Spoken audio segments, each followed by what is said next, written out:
Hey guys, welcome to Shades Tube. It is Wednesday, April the 30th, 2025.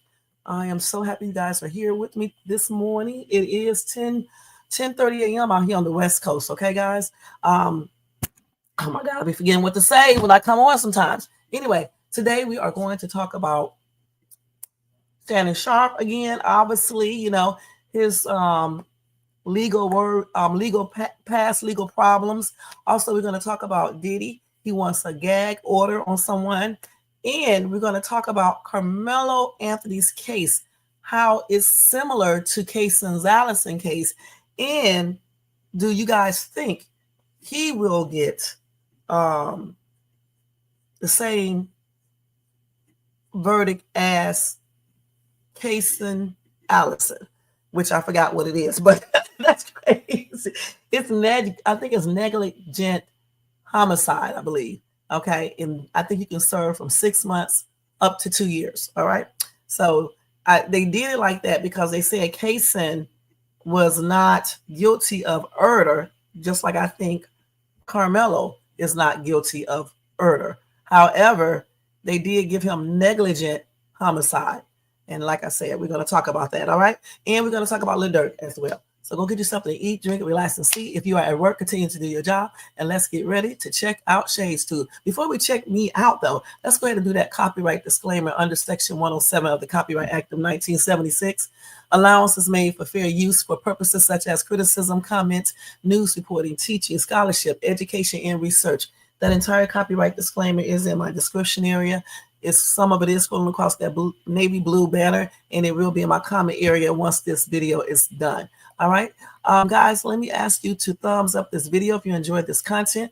If you are not subscribed to this channel, please subscribe below and hit that bell notification so you can be notified of any upcoming videos. Make sure you share and leave a comment. And thank you guys so much for that. All right. All right. So let me go ahead and put my music back on so I can feel a little bit more comfortable. It seems like I'm just talking, so I have to put that on in the background. All right, so here we go. I know you guys, I don't think you guys can hear, but I can hear it very well. Welcome to everybody in the bushes, everybody who watches us in the replay over here in the chat. What's up, Jermaine? I know you in and out because you are at work. Jermaine said like, share, and subscribe. Support the channel with a super chat, super sticker, or hit that cash out at $Shades Tube. Also, copy yourself a membership for $4.99. And thank you guys so much for that. All right, so first thing first, guys, we are going to talk about, let's do Lil Durk first because he's the easiest. Okay, we only have an hour and something, so we're not going to go past that hour and 15 minutes. So let's go ahead and tackle Lil Durk because he's easier to do. All right, hold on for 1 second, though. Hold on for 1 second.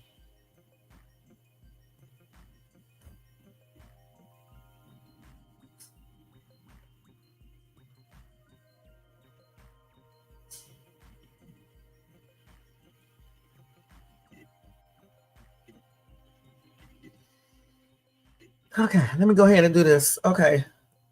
Let me go ahead and find the Durk stuff. I be forgetting what I'm doing, y'all, because every time I get on live, I be doing something else at the same time. I'm telling you guys, I be so busy. I just be doing 50,000 things at the same time, all the time. Okay, let's go ahead and get Lil Durk. And I was getting ready to tell you guys last night. I did tell you a little bit of it, but I didn't tell you all of it. So as I was saying last night, let me change this thing right here as well. Let's go ahead and get his.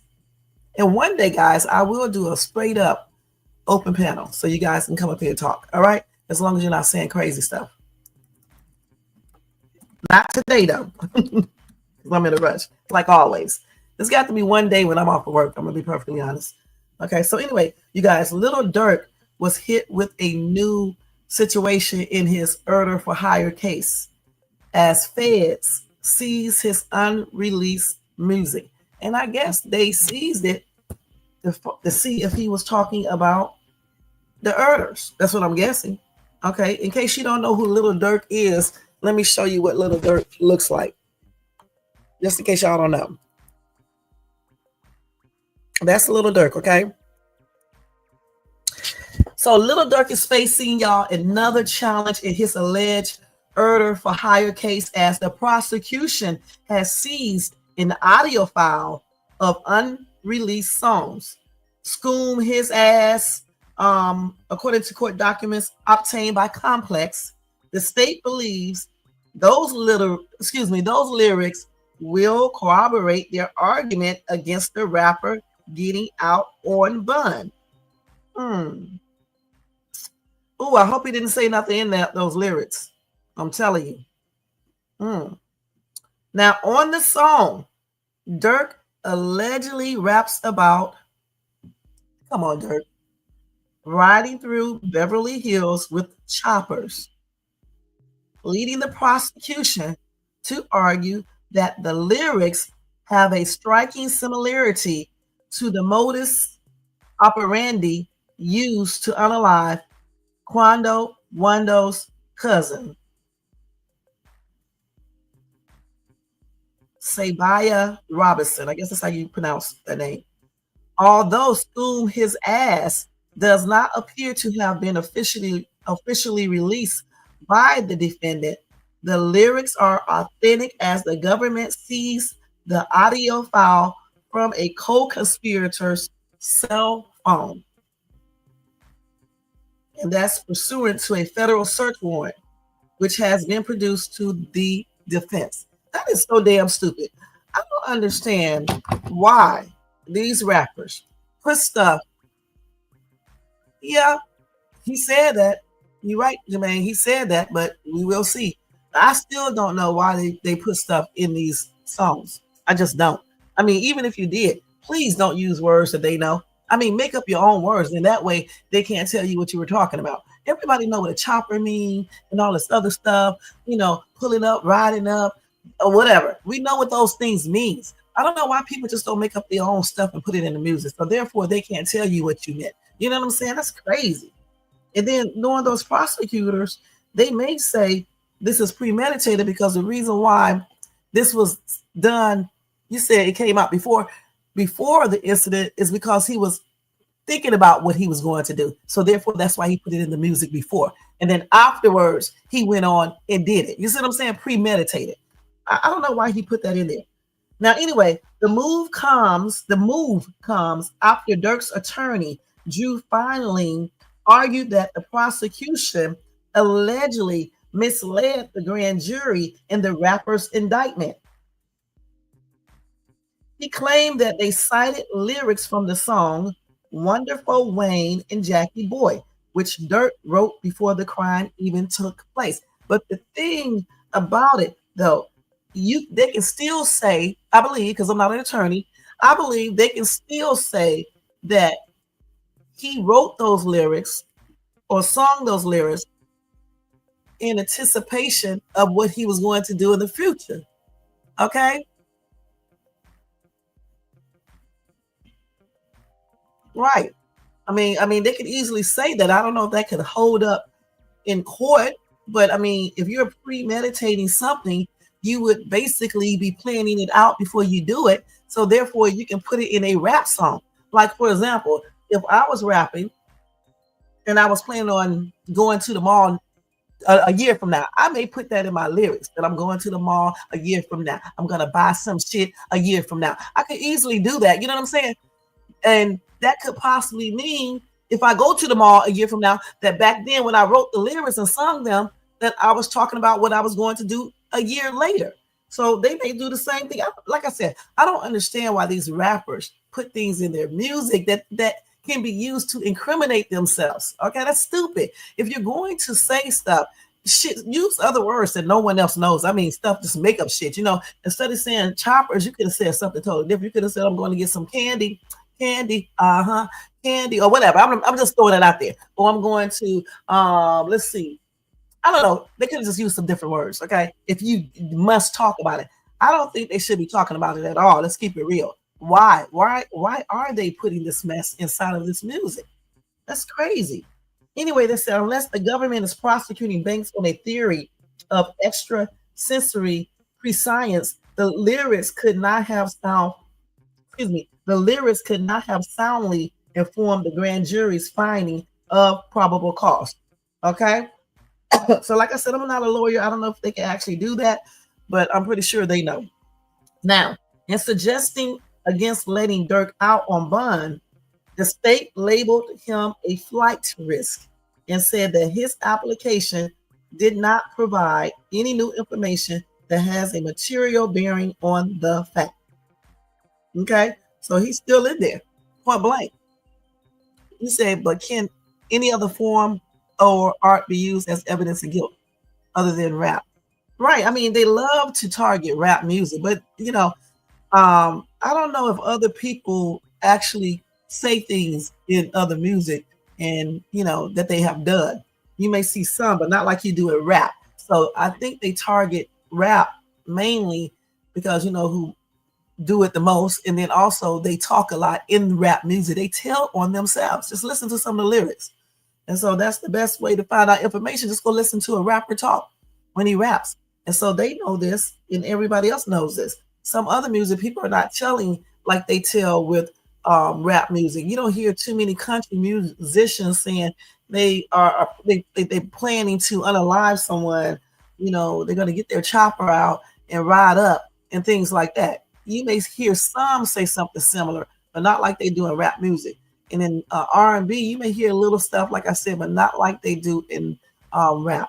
Okay, so I think they go to rap music, number one, because you know who does that the most. Number two, they do talk in rap music, and they just tell stuff when they should be, which is plainly ridiculous. Why are you telling? Don't tell shit. Talk about when you was young. Talk about some other things. Why are you talking about something that you're planning to do or something you already done, who you unalive, how many bodies you got, and all this stuff? If it's self-defense, you can talk about that, but don't talk about stuff that can get you in trouble. That's silly. A lot of them get in trouble because of stuff they put in their music, which is dumb. You know what I'm saying? Why bring attention to yourself? They are already watching you. That's just like getting up on YouTube telling everybody you're a crook and thinking that the FBI is not still monitoring you if you were once inside of the feds. They're still looking at you, especially if you're thieving and shit. So why would you be up online telling everybody your personal business, what you got, how much you're worth, and things like that? That's stupid. You're asking for problems in the future. It may not be now, because we know how the feds play. They will watch you for damn 10 years. And then when they get you, you're going to be incarcerated forever. And if your ass is old already, I mean, come on, you're not going to get out. You're going to probably pass on inside of that cell. So why even say anything? Why even talk on social media? Why even say anything in music? You should be quiet. That is crazy. Let me read some of these comments. Somebody said, excuse me, Tika said, I thought they were passing a bill to stop the use of rap lyrics to indict people. This is getting out of hand, bro. This man is in prison over lyrics in YouTube. What a time to be alive, man. Deliver said he did it. Stop supporting this disgraceful human being. Praying for people to be unalive is DAD wrong. Okay. And then Tika said, he did it because you were there. Got it. I can easily say you did it, but that would not be right either. I wasn't there. Okay, I have no solid evidence that you did. Only lyrics that you think draw a similarity, and neither do the cops on him. The thing about it, we don't know what those cops have. The feds got. Okay, that's the first thing. Secondly, even though they should not be using lyrics because people just say stuff, they do. So why would you put it in there? That's stupid. I asked the same question last night. If the black people that choose to do crimes do them, but these are the same black people who talk about racism, and that just the justice system is racist, why would you even do the crime to put you in that situation where they can easily practice racism on you? The same thing here. It doesn't matter about what they say the law shouldn't do and all this other stuff, because even if it did say that, slick as these prosecutors are, they will still listen to that and then go try to find stuff to support what they heard. So why even put it in there in the first place? And it's not helping him right now, because guess where he's at? That's where he's at, in jail. Okay. So the thing is, you guys need to start telling the truth. They need to stop putting it in lyrics. It's not hard. Talk about something else. Talk about something, or use words that they don't know what you're talking about. Not these words, choppers and a Swiss cheese you and things like that, because they know all of these terms. Okay, you have to use terms that you made up. Even if the public don't know what you're talking about, they don't need to. You know what you're talking about. Some of the same people who listen to you hyping you on are the same ones when they question that will tell on you. Always remember that. As once they offer them some type of deal, they're gonna tell on you. Okay, so why would you care? I mean, long as the beat sounds good, long as it's a flashy flow hook line, long as the music sounds good, they're gonna dance and buy it. You can sit up here and get a good beat and say, "I'm a beat your butt" or whatever. You shouldn't even say that, but you can say, "I'm a fly the coop" or whatever you want to say. These people are going to buy it as long as the beat sounds good. I'm gonna be perfectly honest. You use a couple slang words, say a couple cool things, they're gonna buy it. So why do you have to talk about you're gonna pull up or ride up in Beverly Hills with your choppers by your side? That's stupid. I don't care what you guys say. That's dumb. Okay, let's see. Somebody said, "Let that young man go. His wife and children need him, and he needs to get back to making music." First of all, I like Lil Durk, but the thing is this right here. If he did something, he's right where he should be. If he didn't do anything, then they need to let him out. And that's why he has a defense attorney to prove that he did not do anything. And so hopefully, if he is innocent, hopefully his defense team can prove that he will be out, point blank. But like I said, somebody said, "Are you serious? It's his own fault. This monster is never going home." Okay. So Shakira said, "So what about every other rapper that raps like Durico? I don't know, I guess, or Dukio. I guess every song that talks about doing any harm, anyone have to be seized as well." Well, excuse me. I wish these people would use, commas and stuff like that. It says, "I guess every song that talks about doing she should have said doing anyone harm, that needs to be seized as well, right? Stop digging for nothing. Y'all just mad now, trying to just find anything to put on him, like watch the F out." Okay. Okay, Fruit said, "I really can't believe that rappers are getting banked for what their music says. For 1,000 years now, we have definitely heard of studio gangsters. All raps not true. But still, even if he isn't telling the truth, it's like you guys, I don't know what's wrong with you guys. Why would you even say it in the first place? You don't have to say it. Okay, you don't have to say it at all. You don't have to say you're going to ride through Beverly Hills and then something happens like that later on. You don't have to say that. Certainly if you know you was planning in the first place. You don't have to put that there. Damn, you could have said, "I'm riding up the coast. I'm riding down the coast. I'm riding in Mississippi. I'm riding through Alabama." Shit. Why did you have to say that? Eating me some candy, just watching whatever. Well, I don't know. He could have said something else. Okay. I mean, look where he's at right now. That's stupid. You said there are movies, they say, based on true story that are very similar to events that really happened, especially mob movies. But I have never heard of them using that in court to convict anyone. Okay, true that. But the thing is that they go after certain people. And if you know this, then why do something? I don't understand why people keep on making comparisons to stuff, knowing good and dead going well, that does not apply to certain people. Let's keep it real. Because they make movies about mobsters and other things, and then some things happen similar, good and damn well, they are not going to go out trying to figure this out if people actually did this.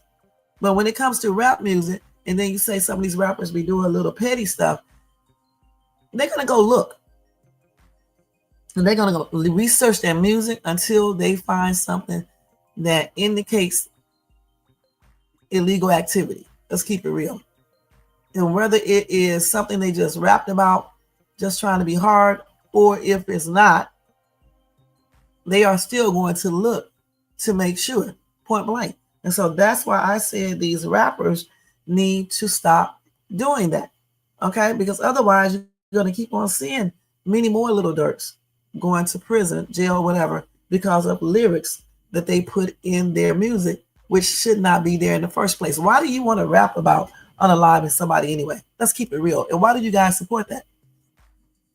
Okay, if it's self-defense is one thing, but you're just rapping rapping about unaliving someone because they may have did something to your boy, or I don't know. You should keep that to yourself. That's all I'm saying. Just keep it to yourself. You shouldn't even be rapping about it, period. Okay, Danny said he is right where he belongs. Instead of taking his millions and enjoying life, he chooses to be a gangster. Well, this is what happens to gangsters when they get caught. Don't be upset said he has been a gangster before the money and fame. He also has a lot of blood on his hands. At least we know he wasn't acting right. But it doesn't really matter about what he was before if he stopped it when he started rapping. Okay. The thing is, I don't care about that anyway. What I'm talking about is they need to stop telling, okay, in their music. Hey, Tissues, what's up? What's up? I know y'all getting ready to come over here and double team me like always, so I'm ready today. Anyway, like I said, I just don't think they should rap about it because they already know how the justice system is for us. They know this. So why put yourself in a position where you know they can make things happen? Why? Okay. I mean, you can still look hard without saying you got bodies, or without telling people what you plan to do, or what you dream about doing, or what you play about doing. We don't need to do that. He could have said anything other than riding out the Beverly Hills with his choppers. He could have said, I'm riding out the Beverly Hills, checking out the view, trying to find something good to do. I mean, then they don't know what you're talking about. Okay. They don't know what you're talking about. If you put that to a beat, you know you guys are gonna fight. Okay. Riding through Beverly Hills trying to find women. Riding out in Beverly Hills, checking out the view, trying to find something to do. They don't know what the hell you're talking about. He could very well be saying he's riding through Beverly Hills, getting into some shit because he's about to, do some stuff. But they don't know because he just said he's riding through Beverly Hills, checking out the view, trying to find something to do. That could be anything. You could be going to Rodeo Drive. Okay. You could be looking at the homes, trying to figure out what type of home you want to buy. If you want to buy a home in that area, you know what I'm saying? So that's what he should have done. You don't have to put up there the choppers and I'm about to do this. It's easy to change stuff around and make it sound a different way when in reality you're talking about something else. I do it all the time when I don't want y'all to know what I'm talking about. I be making up shit, making up words, but I know what I mean. And maybe the other person may know what I mean too, but you guys may not know what I mean. You see what I'm saying? So his friends will probably know what he means. It's some of his fans, but they don't know for sure. And the fans, police, they definitely not gonna know because they don't know what you're talking about. If you're talking about I'm just going to look at a view, because they don't know what you're looking at. You could be, like I said, shopping out a location for your new home. Okay, you could be on your way to Rodeo Drive or to the hotel over there. I forgot the name of it. You could be going to one of the restaurants, Mr. Chow, any place down there. You see what I'm saying? You could just be riding. So I don't understand why he put that in there. I don't care if he did not plan it.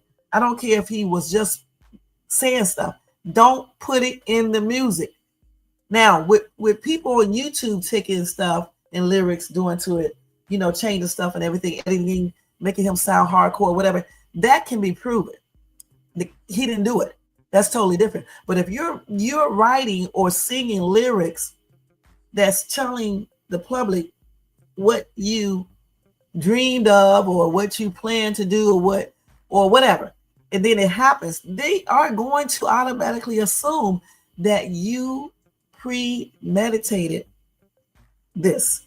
You already thought about it, planned it to do it later on in the future. And that's exactly what they are trying to say, period. And he shouldn't have put that in that music at all. And I like Lil Durk, he be jamming. But please, I wish he wouldn't put that shit in his music. You said Jermaine is right. I never heard of lyrics being used in court until rap. Mexican cartels unalive artists over diss songs, and the lyrics were never used in court to prosecute. Like I just said, that's correct. But once again, why they target rap music. Okay, because who mostly does it. And we need to stop doing this right here and what Jermaine did, because they don't care. Okay, just don't put it in the music. Okay, that way you don't have to worry about them looking at your music, taking your lyrics and trying to say you did something illegal. You don't have to. I don't understand why you guys don't see that. Just don't put it in the daggone music. You can talk about so many things. You can even use words you make up yourself that they don't know what you mean. You can't use the regular terms that people use, because I don't know why you guys don't think the FBI don't know. I mean, doesn't know what those terms mean. Okay, they be up here talking about on YouTube the yizay, the kizay. What the hell are you talking about? These people still know this because they put people undercover that speaks the same way. Come on now. Use different things all the time. Don't use the same thing all the time either, because you also have people who do undercover work, posing as people just to get information, just to learn your new terminology, and then they report it back. When I went to school initially for law enforcement, let me tell you, they taught us stuff like that. That's what they do. So you got to start using stuff and making new words up if you're going to say that. I don't think you should be saying anything, period. I think people need to keep their mouth closed and don't talk about anything that they know they are planning to do or anything like that, because they know even if they're not planning to use it, they know that they're going to come to that if you do anything else illegal. And even if you don't, they still be watching, because they think, let's keep it real, rap music is dangerous. Let's keep it real. And it is a mess. That's what they think. And they think most of these rap artists don't do nothing but crimes. Just read the comment sections and stuff. They don't look at other music, okay, like they do rap music. They don't, okay? And we know that some music talk about unaliving people. And they're not going to mix with those Mexican cartels, okay?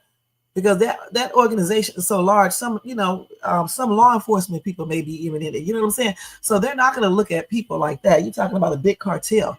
And when they do, it is what it is. But most of the times they're not just looking at those people like that. But rappers, please.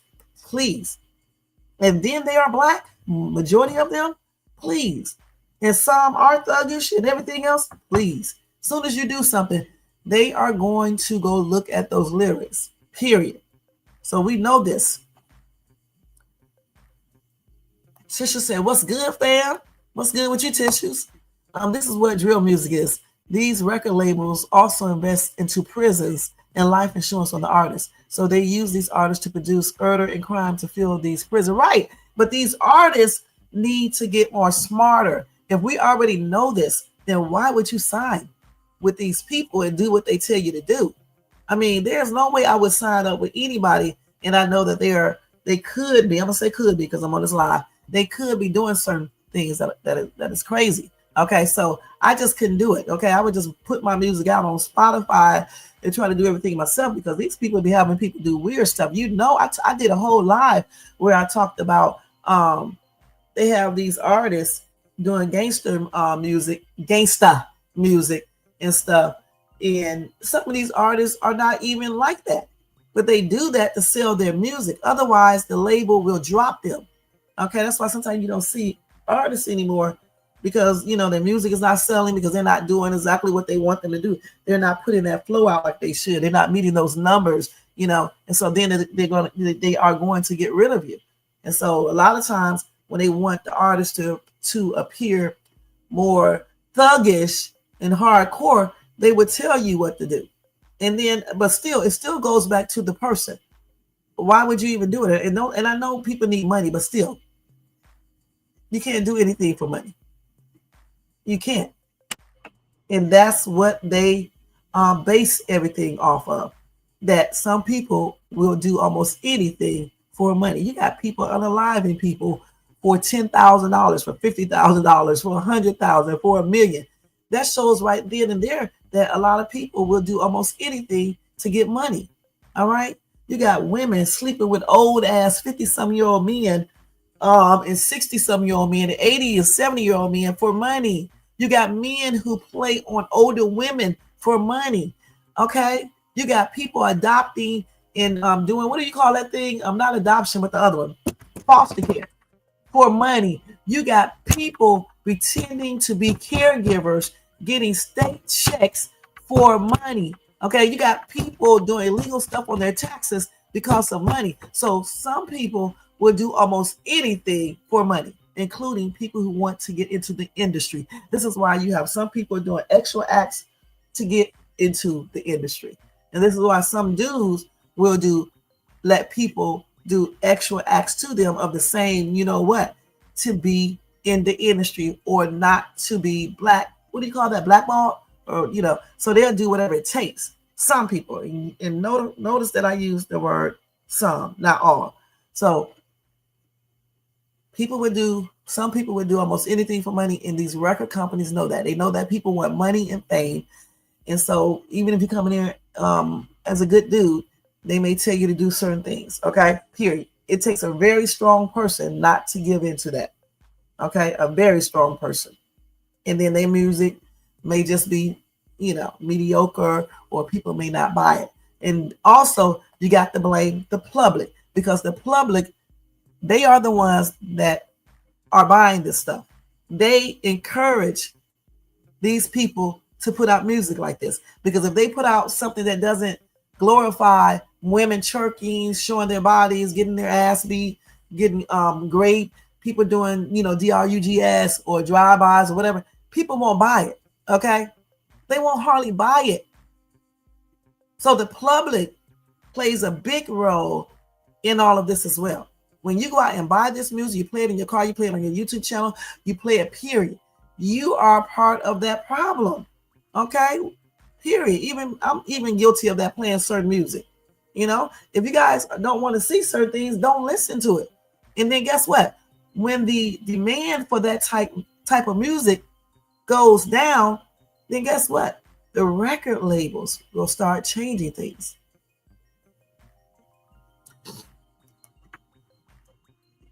Right. That's right. And it's a money-making thing going on there. You said, I feel like we have just as much a responsibility to speak out about the unfairness in the system as the justice system has to prosecute those that do break the law. Right, we do. But at the same time, we need to speak to the people who are doing these things as well. Because the justice system don't give a damn about what you're talking about. You can talk all day, okay? And they still are going to go and look at people's music, rappers, and try to convict them based on that if they have engaged in a crime or they think they have. So you can talk all day, So you need to do action. Like, in other words, stop buying the music, stop playing the music, stop using the music. Let these record companies know we don't want to hear this type of foolishness anymore. And then when enough people do this, the record companies will stop. Then they won't have no reason to unalive an artist and all this other stuff. It has to be a combined effort. It's not just up to the rappers, the artists. It's also up to the public. The music company don't give a damn. They just trying to make money. Let's keep it real. Even when I had my singing group, I remember my manager telling me to stop looking like a damn school teacher and look sexy. Put on a tighter dress, take them glasses off, and let your damn hair down, and start to mingle with the dudes. Okay? Now, I did all of that because there wasn't no harm. I didn't mingle with the guys too much other than saying hi. I wasn't letting them dance all close to me like he was suggesting and things like that. But everybody's not like that. Even when I went to VIP, I didn't do any drugs like the other girls were doing. I didn't link up with no rappers like they were doing. I didn't do none of that. I was totally different. Me and Nicole were the only two out of my group that was totally different. The little young girl who was younger than us, she was 19. Her ass was doing the most, okay? And Kim, the lead singer, she definitely was doing the most, okay? So, but me and Nicole, we didn't do all that. We were totally different, especially me. I was definitely even more different than Nicole, okay? So that's what it takes. It takes a strong person to be able to resist certain things. I'm not doing nobody's drugs. I'm not drinking. When he tried to make me drink the little cool, I said, I don't drink.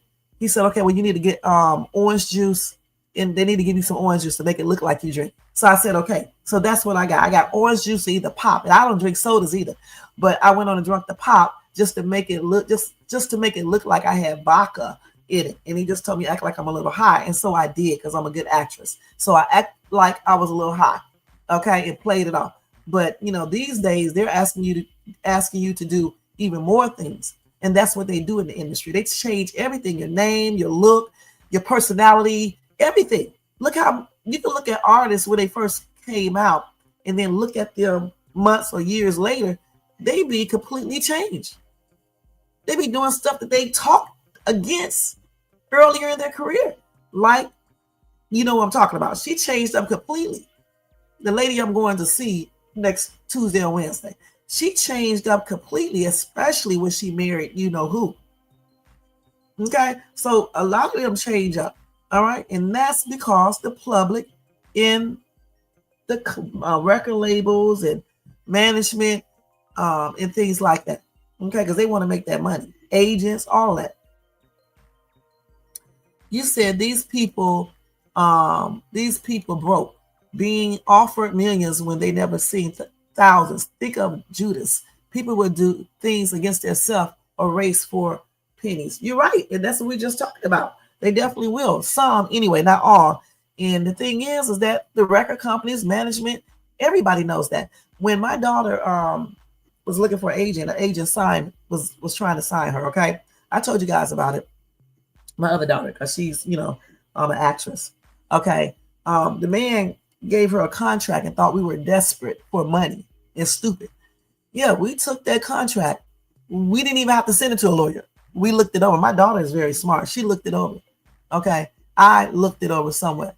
She was like, no way will she sign this contract, because he left the payment amount out, which he claims he would not take but a certain percentage. But anybody can say that. And when you start making money, they will up it and then say you signed the contract and you can't do anything about it. They do not care if you don't understand something, you didn't have enough money to afford a lawyer or whatever. If your ass signed a contract, it's over. We knew not to do it.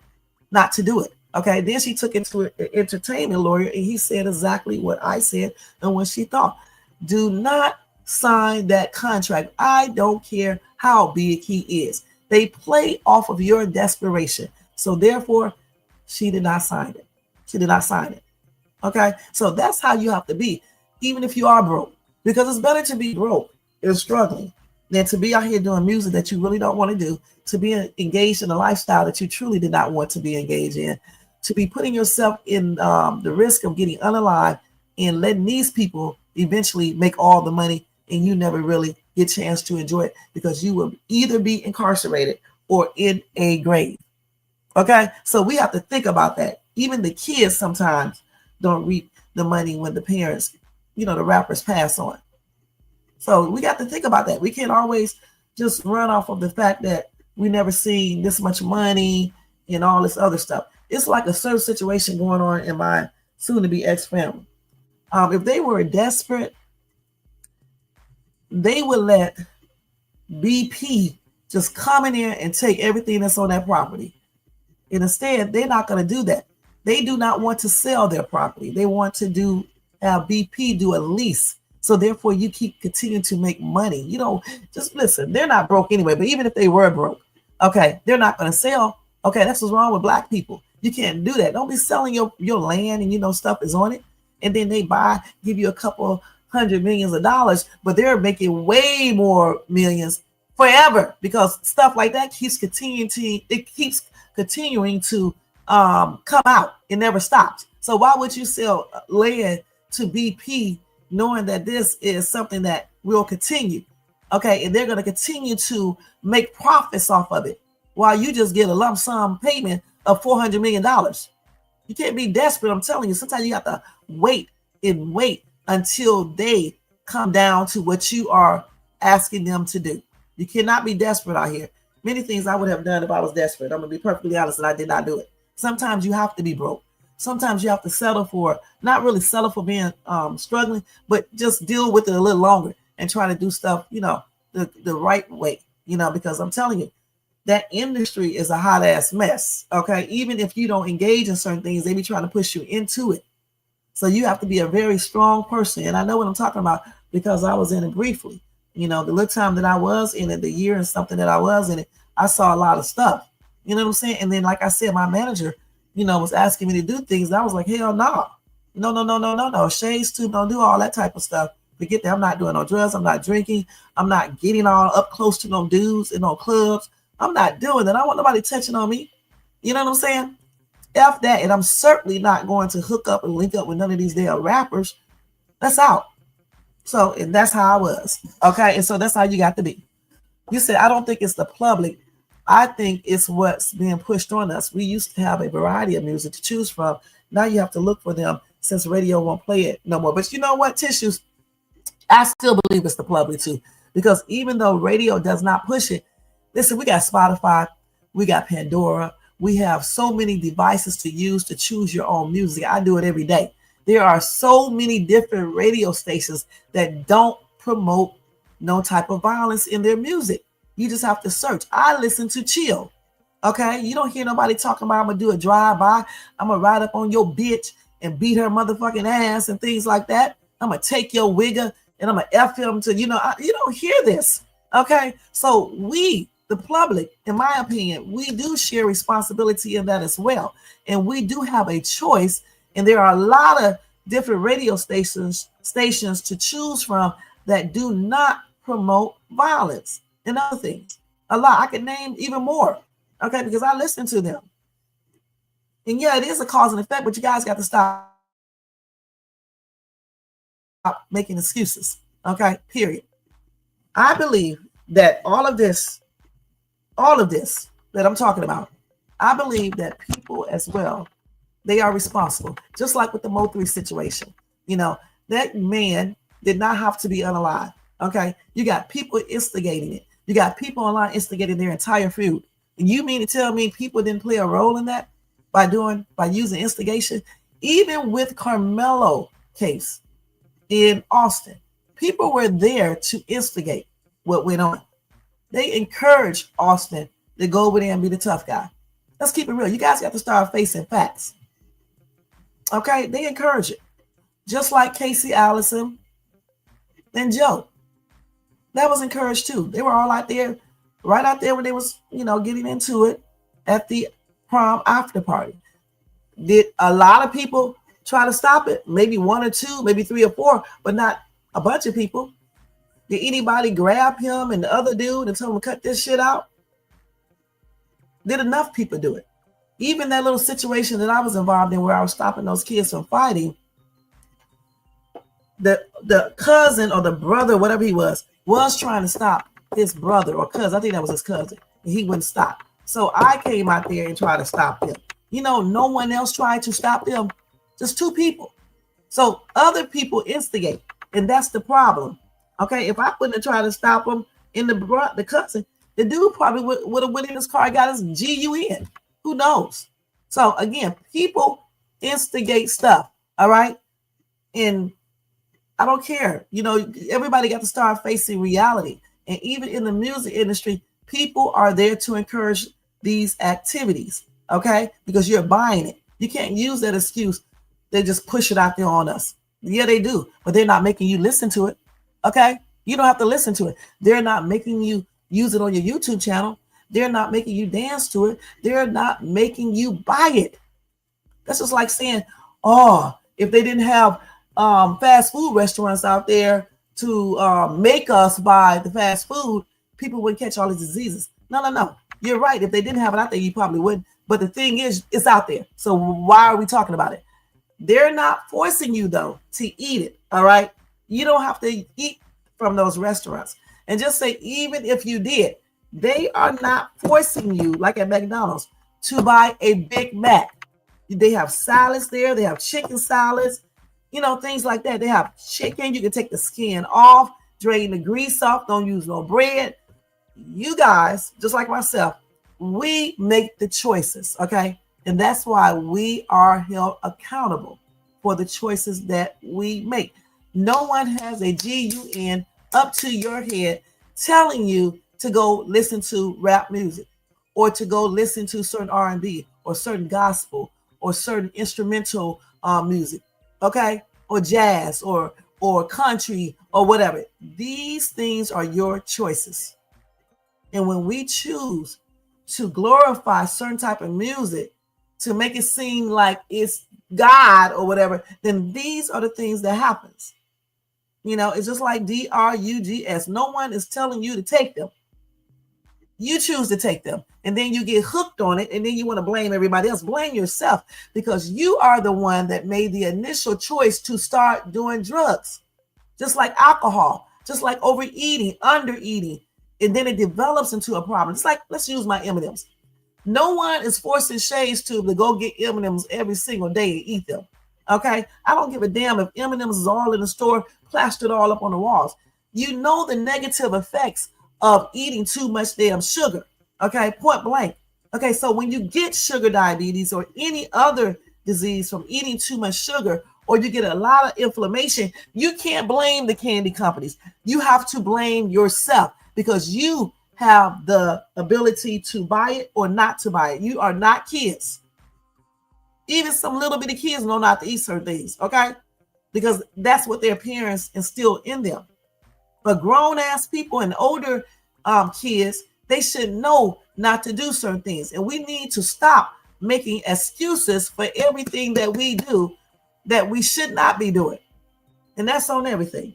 And like I said before, I hope Little Durk learns from this and just don't put anything in his music, especially if he get off of out of this jail, and off these charges, get magically something, he wins. Let's put it like that. Hopefully his defense team can prove that he did not do anything. But if not, that's going to be a shame.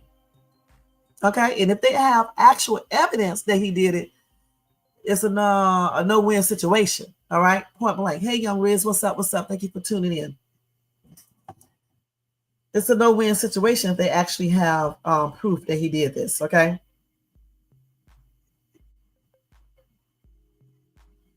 Somebody said you got to get him for conspiracy and he will be awarded freedom. You can't indict over lyrics. All he has to say is it's his feels. They need intent and still don't apply, and that still don't apply to lyrics. And I hope Nicholas is correct when he said this. I hope this is correct. And the thing is, I just hope they listen. Forget the lyrics. I hope they don't have no real stuff to prove on this dude that he did whatever that he did a murder for hire. I hope they don't have no real proof, because if they have real proof, we don't give a damn. They don't give a damn about these lyrics. Okay, if they have real proof, because it depends on what people said and what proof they showed, the feds. So, like I said, just hope that they do not have, no real proof. So Rhonda said his teeth are beautiful. Whoever did them, they did an amazing job. I just love his smile. He does have some nice teeth. I didn't know he got his teeth done. Let's look at his teeth. Yeah, he does have some nice teeth. I don't think he had his teeth done. No, let me see. Oh, yeah, he did get them done. Yeah, he got some nice looking teeth. He got a little diamond thing on it, too. Mm-hmm. Lil Durk is a okay looking dude. You would think he would look a little bit rough or something, when you listen to those lyrics and stuff. That's nothing. I don't know why when these rappers be, looking halfway decent, they feel like they need to be acting hardcore to make people think they're hardcore because they may look better than some of these other rappers. This is teeth. He has some nice looking teeth. I noticed it already, but I didn't pay attention to it like this lady did. But he does have some nice teeth. It's hard to find a guy with some nice teeth. Let's keep it real. And then they got the nerve to talk about your tongue. And they teeth be looking jacked up and shit with brown shit in between it and stuff. You know what I'm saying? Like you ain't never got it clean. And even if you get it clean, that brown shit on the side is not gonna come off from just a regular cleaning. You know what I'm saying? You got to actually go to the dentist more than once every 6 months. I mean, once more. You got to go to the dentist more than once every 6 years. You know what I'm saying? That brown shit. I don't know what that be, tar or something on the side of the teeth and stuff. It looks so nasty. And then the gums be all black and shit. I don't know. That's genetic though, when the gums be all black, but I'm just saying. And then those gums, I think the gums start receding as you get, oh man, it's a hot ass mess. But anyway, he got some nice looking teeth. He really does. And he don't got that shit all on his teeth like some of these rappers do. Yeah, since she said it, I'm looking at it. I was looking at his skin at first. Okay, but he got some nice looking teeth. She's right. Yeah. So if he wants those teeth to continue to look nice, he cannot be putting stuff in these lyrics if he happens to get off. Okay. So the family of Little Durk did release a statement alleging false evidence. Hold on. False evidence is being used in his federal case. And this is Lil Durk and his wife, I guess, who he married,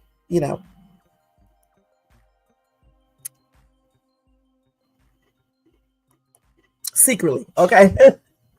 Anyway, India, I guess her name is India, right, is speaking out as Little Dirk faces serious federal charges in a murder for hire case. Oh man, I gotta tell this boy. Hold on, y'all. Hold on.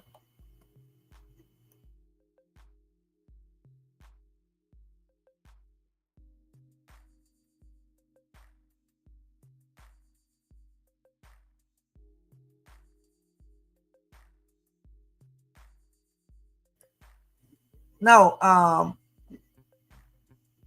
I'm not from Cali originally, tissues. Okay, I'm from Cleveland. Okay, and I say pop because that's where I'm from. All right, and then I lived in ATL for a while, and in ATL they say soda, and I think in DFW they say soda too, but at times they say pop too. But yeah, I still say pop because I'm from Cleveland, Ohio, C-Town. No, Cali say everything, soda, pop. They still know what I'm talking about out here when I say pop and stuff. But yeah, okay, so let's go back up here. Let me tell y'all about India.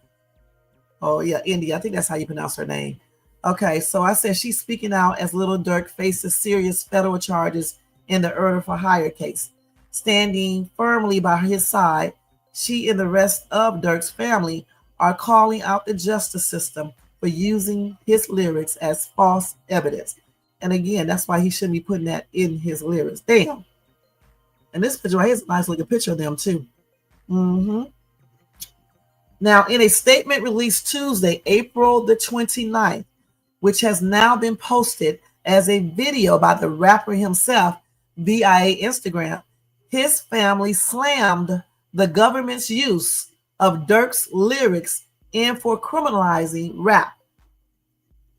India took to her Instagram with a lengthy statement signed by the Banks family. And this is what it says. The recent developments in Dirk's legal case have brought a harsh truth to light. The government presented false evidence to a grand jury to indict him. That isn't justice. That's a violation of the very system that's supposed to protect all of us.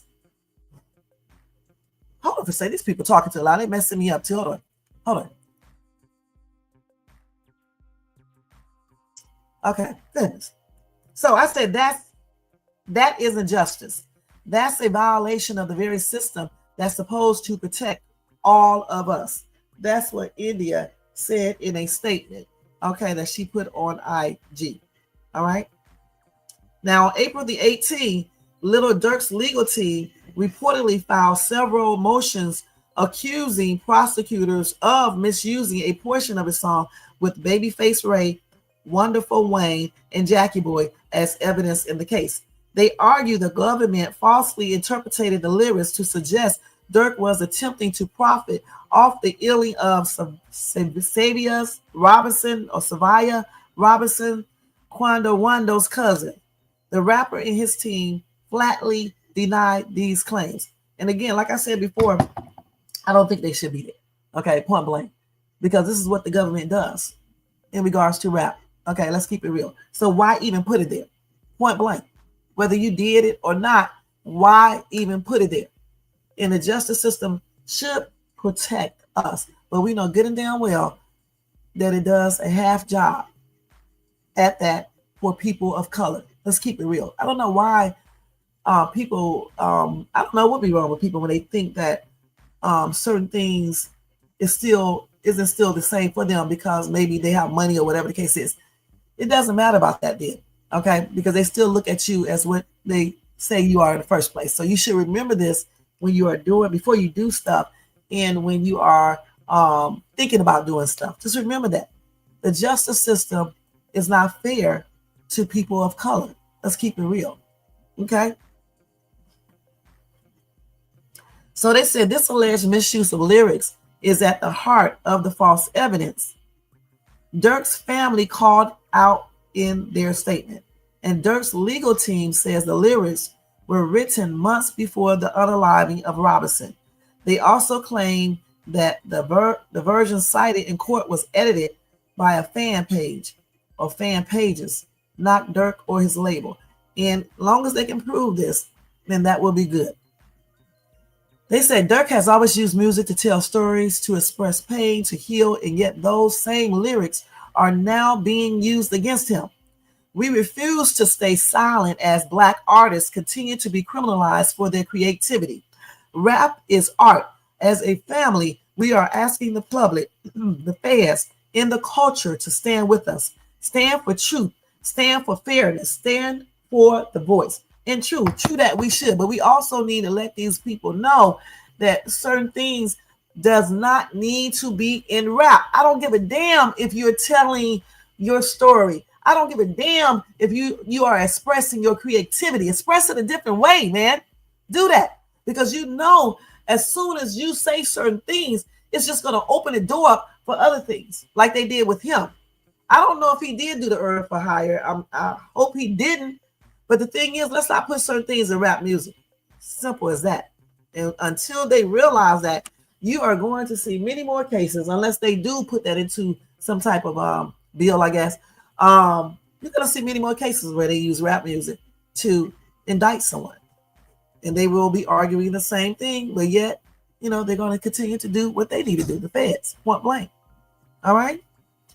You said, I'm 50-50 on this. I see what you're saying, but I feel like artistic expression should never be suppressed. It depends on that type of artistic expression. So if an actual artist, wanted to paint a picture showing that two men are putting their, in each other's mouths, okay, and just put it on display, but, you think that's right? It's his artistic expression, okay? But yet, people don't really allow that. They can do it, but you have to do it in a way where you can't really tell what it is. That's why a lot of people do abstract art, okay? So certain type of stuff should not be out there. It should not be there.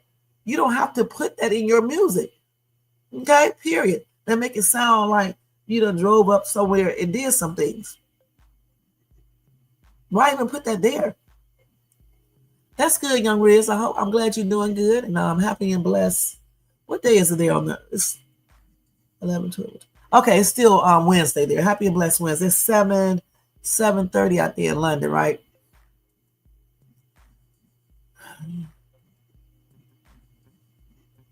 No, I'm from Cleveland, Ohio. You said hell to the no, to the no, to the no, to the no, no. I love that song. He would have made millions if he dropped that song right now. But yeah, he can do hell to the no. What is it? Hell to the no, to the no, to the no, now, or whatever. He can still do that, okay? But just don't be saying that you use some choppers to ride up on whatever and do some whatever. Take that out. You can still say I went up to the hills and whatever, but just don't use that chopper or make it sound like you're about to go up there and do some weird shit, okay? You said after Caysen got freed, they just established legal precedents, so I'm lost how they can even think about Karmelo being found guilty now. If not found innocent, they are racist. And you know what? I hate to say it. I hope, I said that yesterday, and actually that's up there in my title. I can put the whole thing, and I was talking. So let's move on to Karmelo and Caysen right now. Okay, hold on. Let me do this. And that's it for Lil Durk, you guys. Let me see here. Let me see what some of these people said real quick.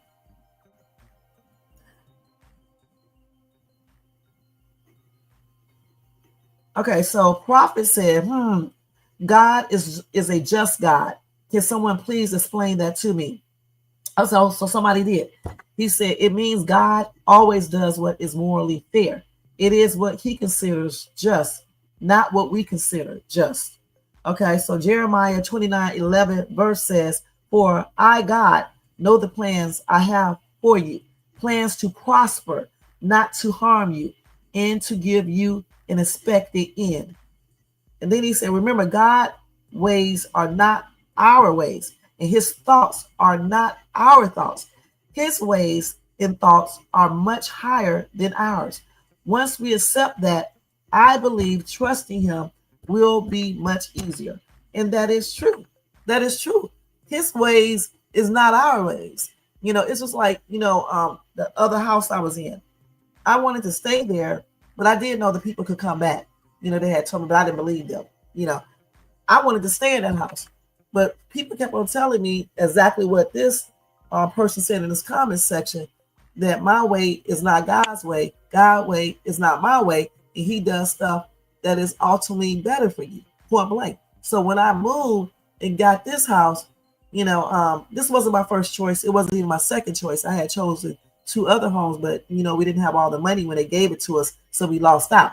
So we eventually got this house, and I had to do some things here. But then I started realizing this is a blessing. Look how big this house is. It's very nice on the inside, and the people are real nice, and it's just an overall blessing. Okay, so sometimes, all the time, no, sometimes we don't understand it, but all the time, God knows what he's doing. And whether you believe in God or not, it still applies. So I understand what this dude is saying to this other dude, period. And he did tell him, thank you. All right. And he said, and this goes to show how much God feels about Order, right? Because God knows if he did it or not. We don't know. Okay. We don't know if Lil Durk did this or not. Okay. So the thing is, if he didn't do it, okay, they won't have evidence to support that. If he did do it, they will have real evidence to support that, point blank. Just like Karmelo Anthony. If he did act in self-defense, I feel like the real evidence would be there in those videos. Okay, unless somebody edited it out and did all that stuff too, but you can kind of tell when people did that, And if he did do something, I think I just said that right. Let's say that all the way back over again.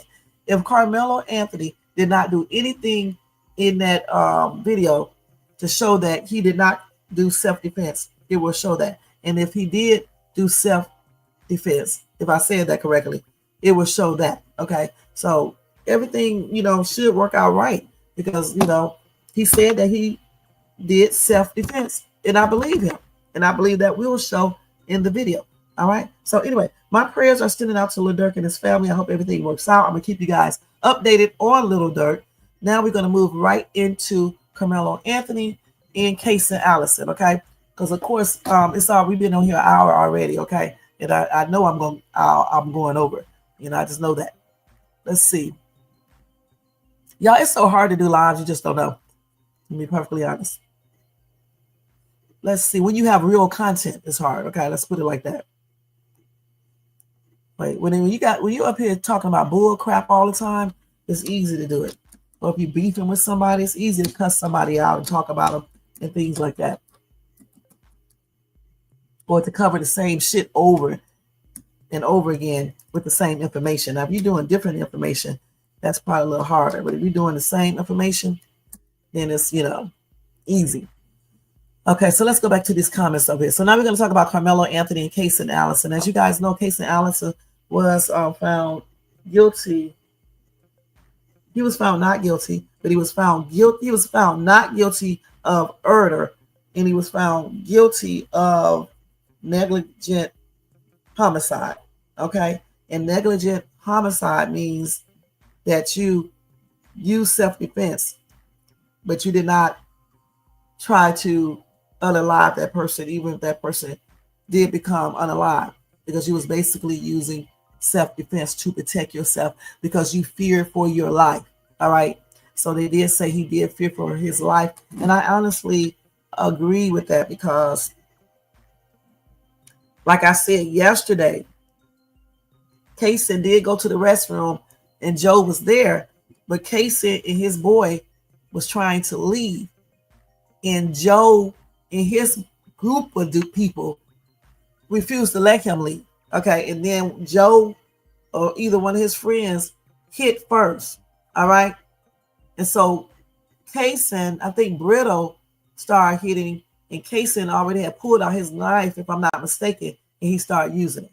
Okay, but I still think that's self-defense, because if this dude Joe would have let Caysen walk on out that restroom, none of that would have happened. Now, granted, those two did get into an argument at the prom's after party. Okay, it was a verbal altercation. They may have had a little physical contact. I don't know.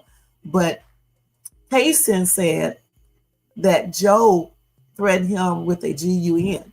Okay, so that is one of the reasons why Caysen sent a text message to, I think, Brittle or someone else asking him to get him a GUN.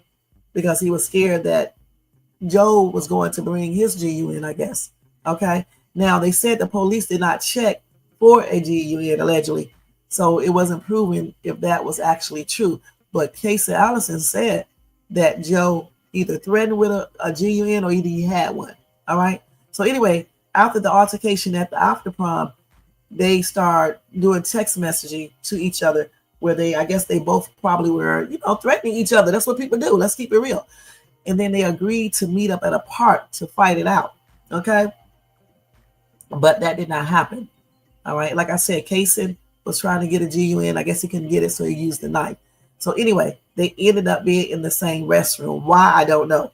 Okay. Because I'm pretty sure it's a bunch of restrooms in that school. But anyway, they ended up being in that restroom together. Okay. Joe was already there with his boys. Joe was known for jumping people with his boys, and Caysen knew that. So Caysen said he started carrying a knife for protection since he had already gotten into it with Joe. Now, granted, they got into it because I believe that Caysen was talking to Joe's cousin or friends or brother's girlfriend or something.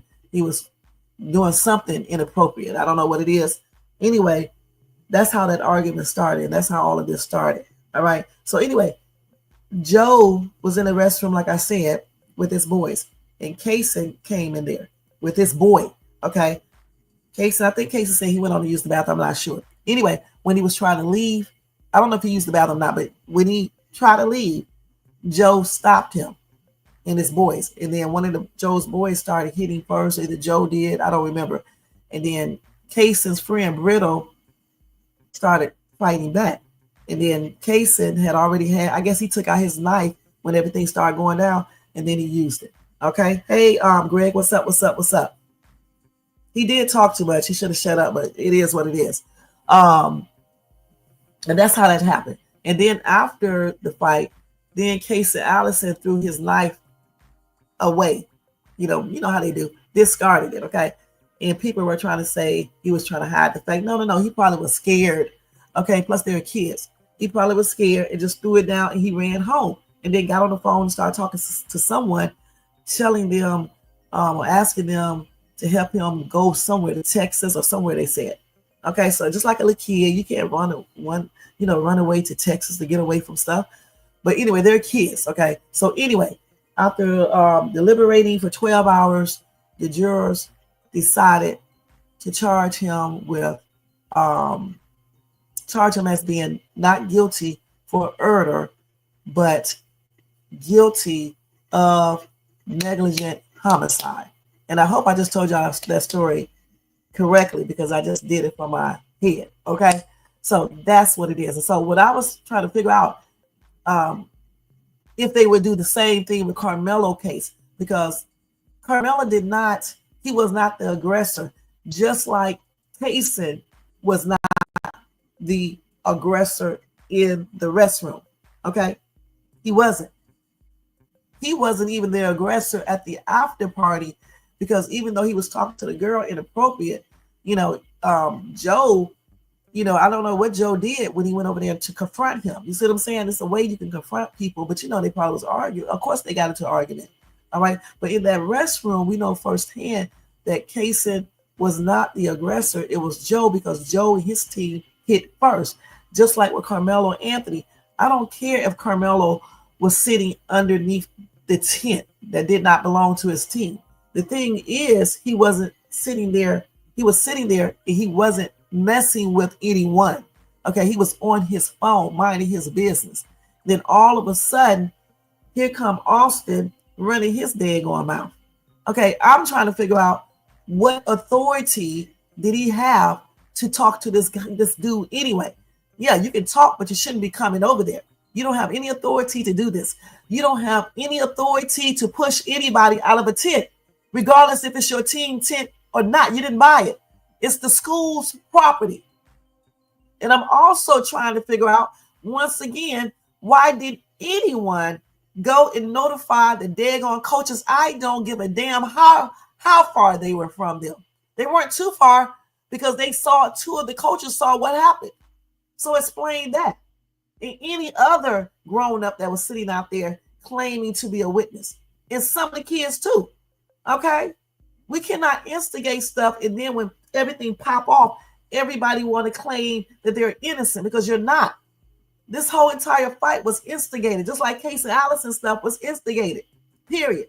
And it could have been avoided, point blank. And when you guys see this, cases like this will decrease. But if you don't see it, it's going to keep on happening over and over and over again. All right. Now, once Austin came over there, I don't know exactly what happened.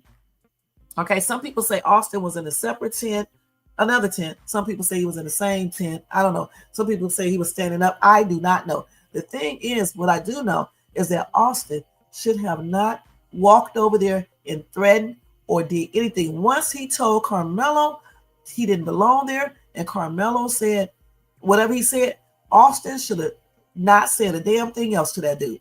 And he certainly should have went over there. What he should have done is walked his ass right over there to the coaches and let them know. And then guess what? The coaches would have came over there to see what was going on and asked Karmelo, why is he sitting underneath the tent? Either the coaches would have told him to leave because it's not his team's tent, or the coaches would have said, let him stay there till the rain is over, y'all stop. And why no one sees this, I don't know what the hell is wrong with you guys. Don't give me that shit about he don't have to move. I didn't say he did have to move. What I said is that Austin should have went to the coach and told the coach, and then let the coaches handle it. And then if we want to say that Austin didn't do all this stuff because he did, okay, so let's go back to Karmelo. So when the dude was asking Karmelo what school he go to, or if he already knew, and he said, you don't belong here, Karmelo could have just said, okay, cool. Got up, went over there to the coaches himself and asked, can he stay there? Period. Why can't you guys see this? Huh? Now what we're doing now, because this entire situation wasn't handled like it should have been handled, now we're trying to hope that if they do find Karmelo guilty, we hope that they find him guilty of negligent homicide and not murder. Now, with him being black, the cards are already stacked against him. Let's keep it real. All right. If there is anything in that video that shows that Karmelo didn't fear for his life, then negligent homicide won't be what he gets. He will get murder. Okay, so that's why I said from the start it should have been de-escalated. That's why I said that, because now we're playing with what do you call that thing where you don't know? I forgot how they say that, Sam. So let me just make up something. So now we're playing dice. Okay. This is why I said Little Dirk should have made up his own shit, because Shane still do it all the time, because I can't remember how they say certain things. So they should have played, they're going to play the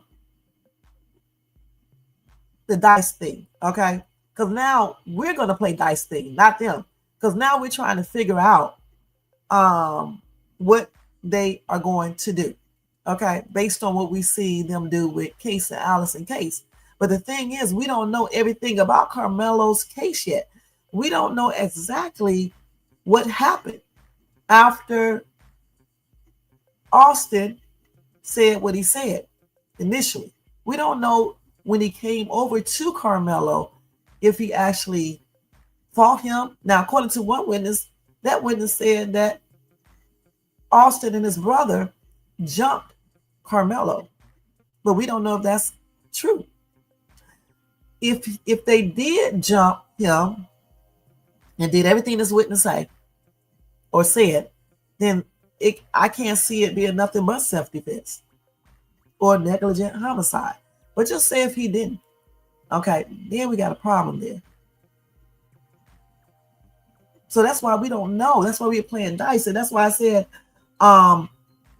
people need to learn how to de-escalate stuff, because you just never know, And then with the justice system being racist against blacks, allegedly, we can't even really slip in and say in a confident manner that Karmelo case will basically go the same way as Caysen's case, because Caysen is white.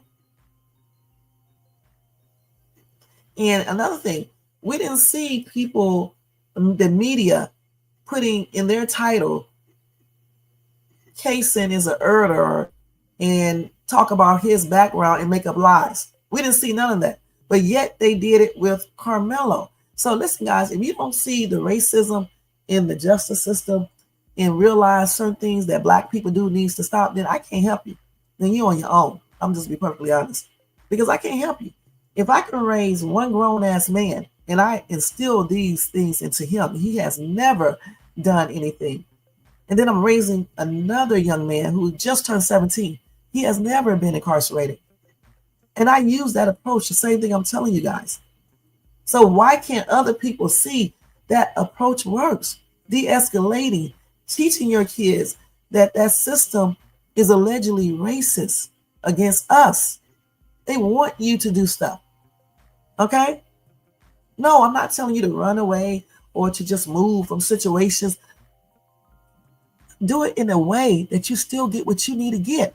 Because if Karmelo would have got his ass up and just walked over there to the coaches, guess what? They probably would have told him he could still stay there, at least until after it rained. And honestly, when someone does not want me somewhere anyway, I may stay there, like the coach say I can until it stops raining. But after that, I'm gone because I don't want to be there anyway. If people don't want you somewhere, let their ass be there by themselves. Listen, don't be desperate. I tell you guys that all the time. There are other places you can sit. Go get your ass back in your car. Okay? Period. Hold on.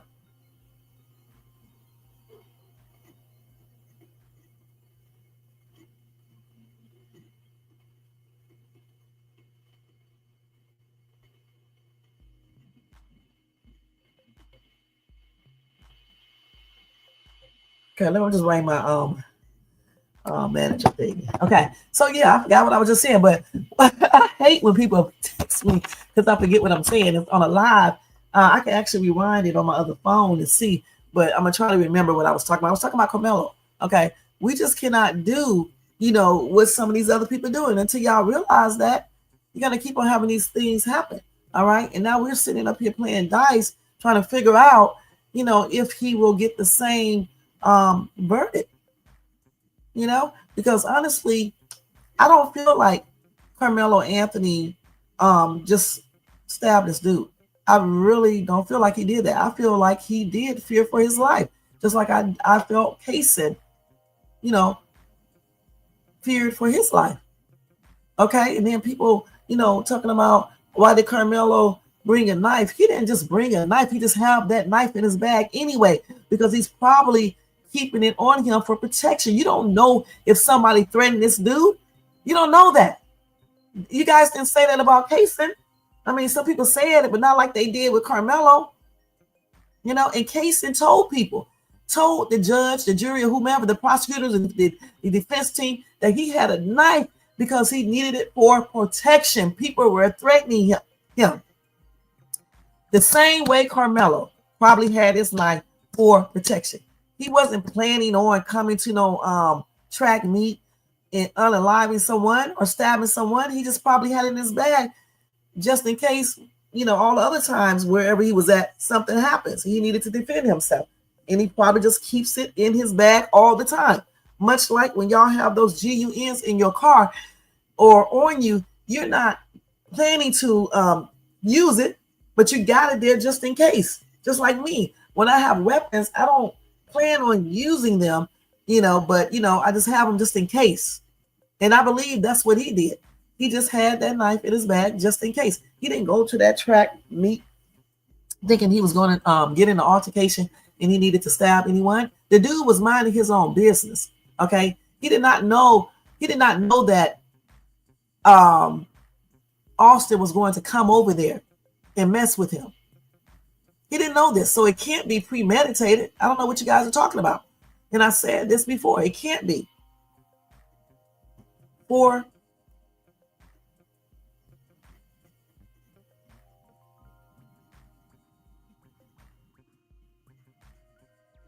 Okay, hopefully somebody be here for shit.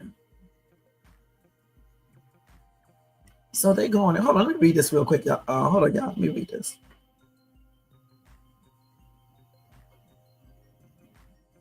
Okay, so that's what he's going to do. That's cool. Okay, so yeah, like I just said, okay, that's what I believe. Let me read y'all comments real quick.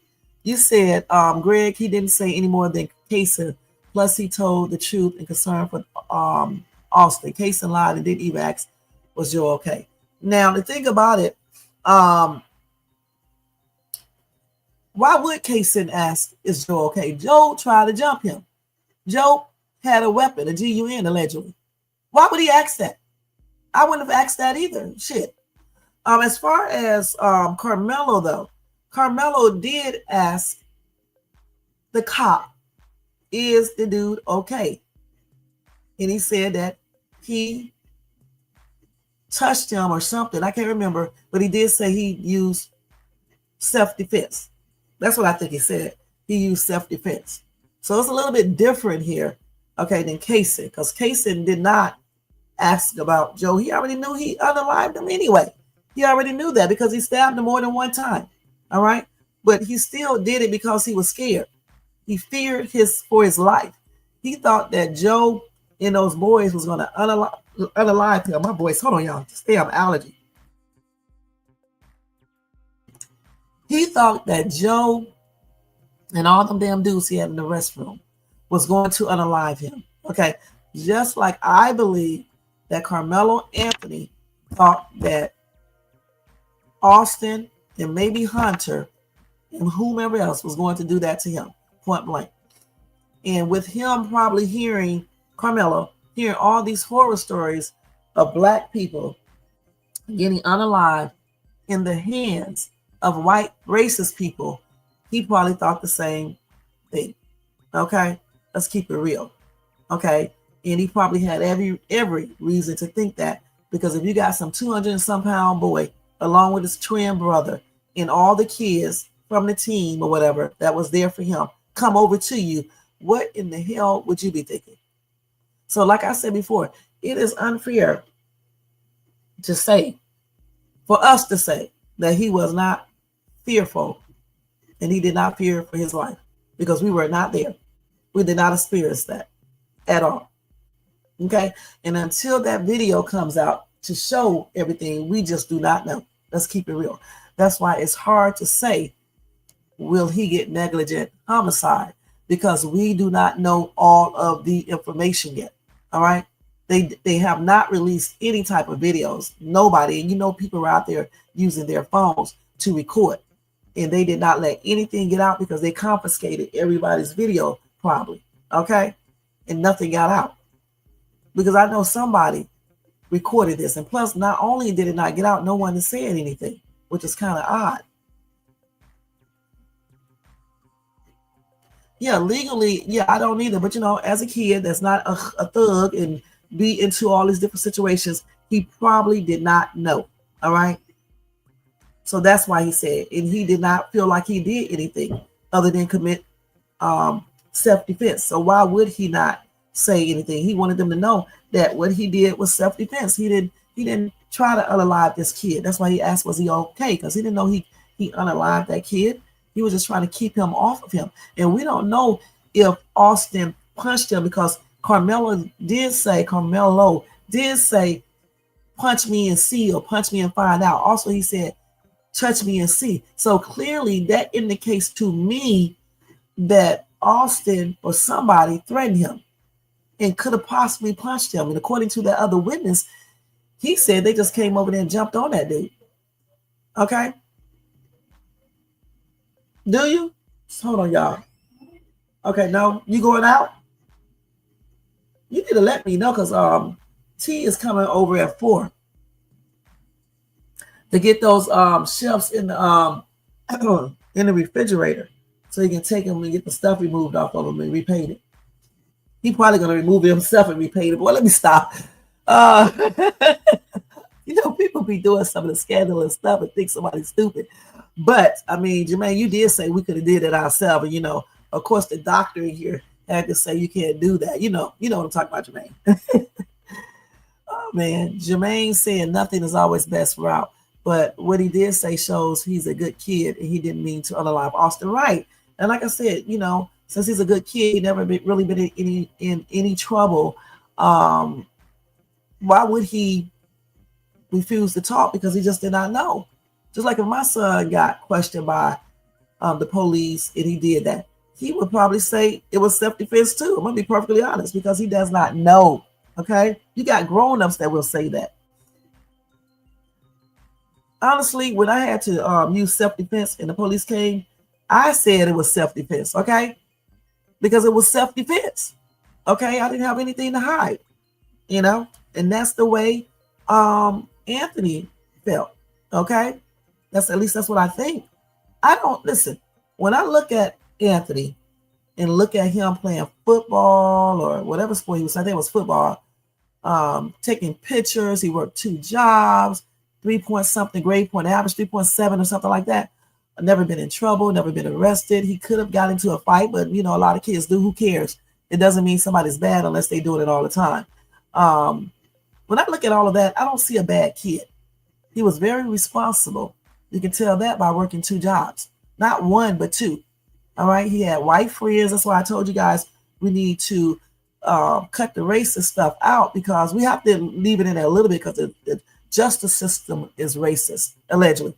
But overall, we don't need to be like calling people names because they're black or white. That's what I'm trying to say. Because Karmelo had white friends, just like Austin had black friends.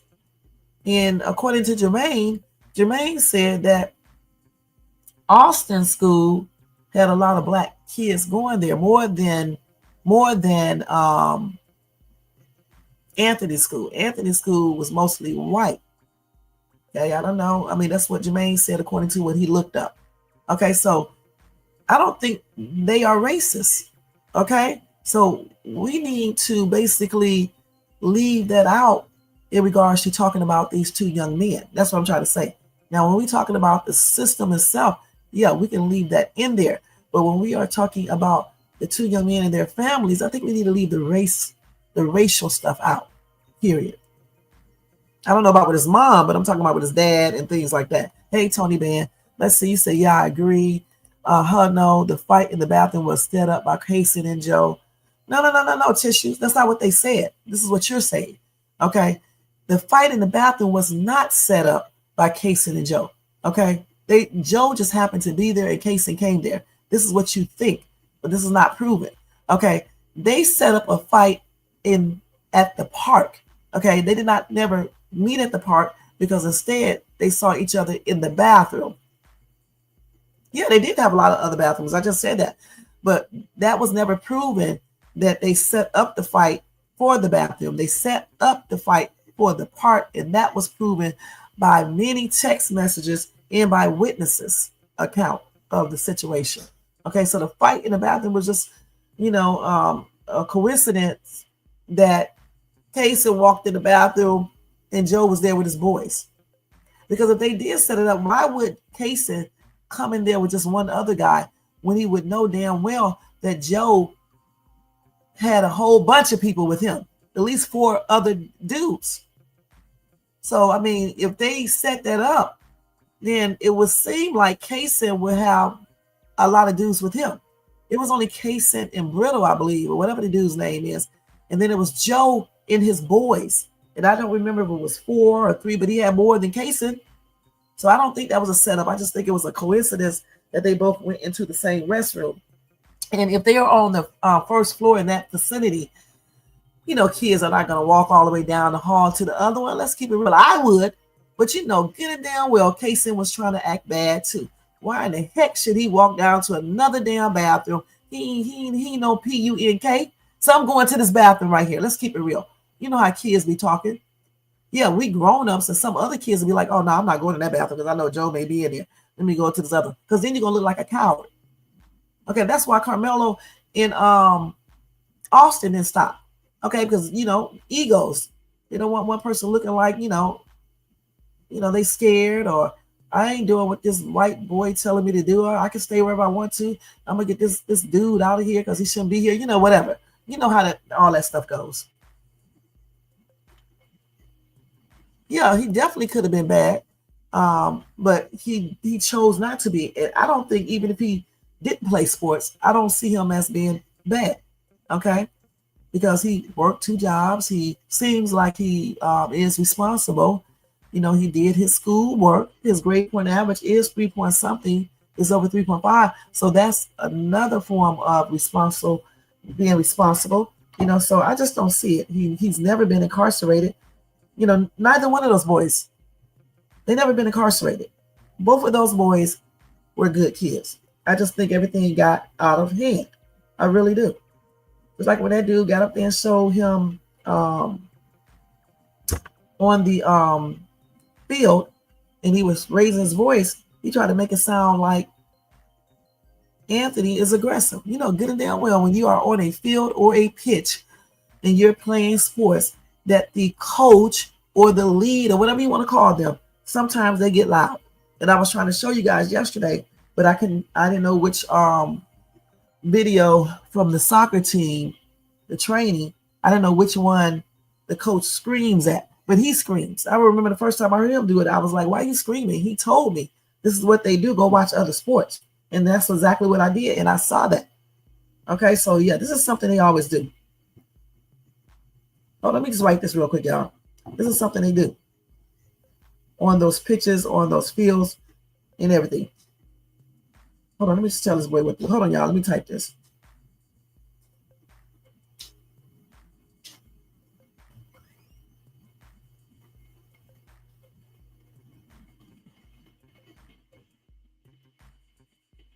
Hold on, y'all.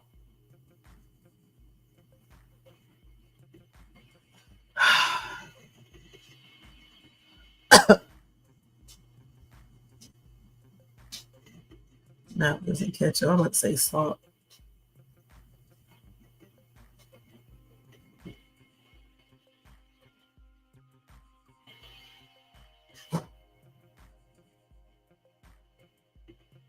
Okay, so yeah, we got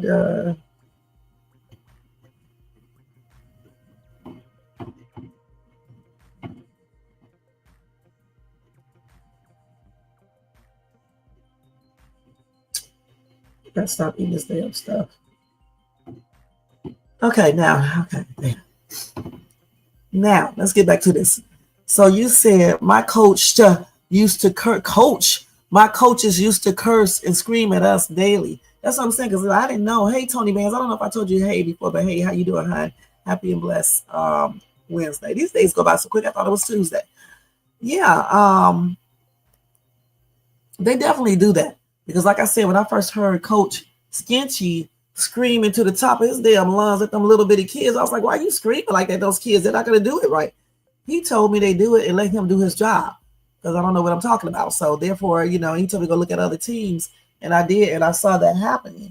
That's what they do, you guys. They raise their voice.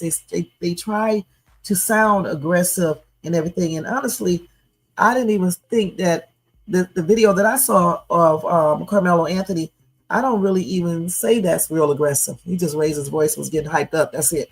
So I don't know what this black dude was trying to do, when he put it up there and try to act like Karmelo is showing some type of aggression and some type of thug type behavior. I don't know what this ninja was talking about. You know what I'm saying? He was doing that himself when he put that stupid shit up online, trying to act like Karmelo was a thug and being aggressive when he wasn't. This is plainly crazy. So again, I'm asking a question to you guys. Since their cases are similar, it's not the same, but it's a little similar. And the reason why I say similar is because they both had knives on school property or on at the school itself, and they both had situations happen where they felt like their life, they was fearful for their life. Okay, I think I said that correctly, and they felt like they needed to use that weapon to get, to make sure that they don't get unalive. And possibly more than one person could have, did something to Karmelo, just like in the Case of Allison case. Okay, so that's where the similarities are, and they both are 17 kids, And I don't think that Caysen, well, he did say he was going to put Joe in the hospital and things like that. But you know what, honestly, y'all, Kids be talking like that before fights. All right. It doesn't mean they're trying to actually do it, or even if they are, it doesn't mean they're trying to unalive them, though. Okay. I still think that Caysen acted in self-defense. I really do. And I definitely believe that Karmelo acted in self-defense unless it shows otherwise in those videos. So what do you guys think? Do you think that Karmelo will receive the same verdict as Caysen Allison, the negligent homicide?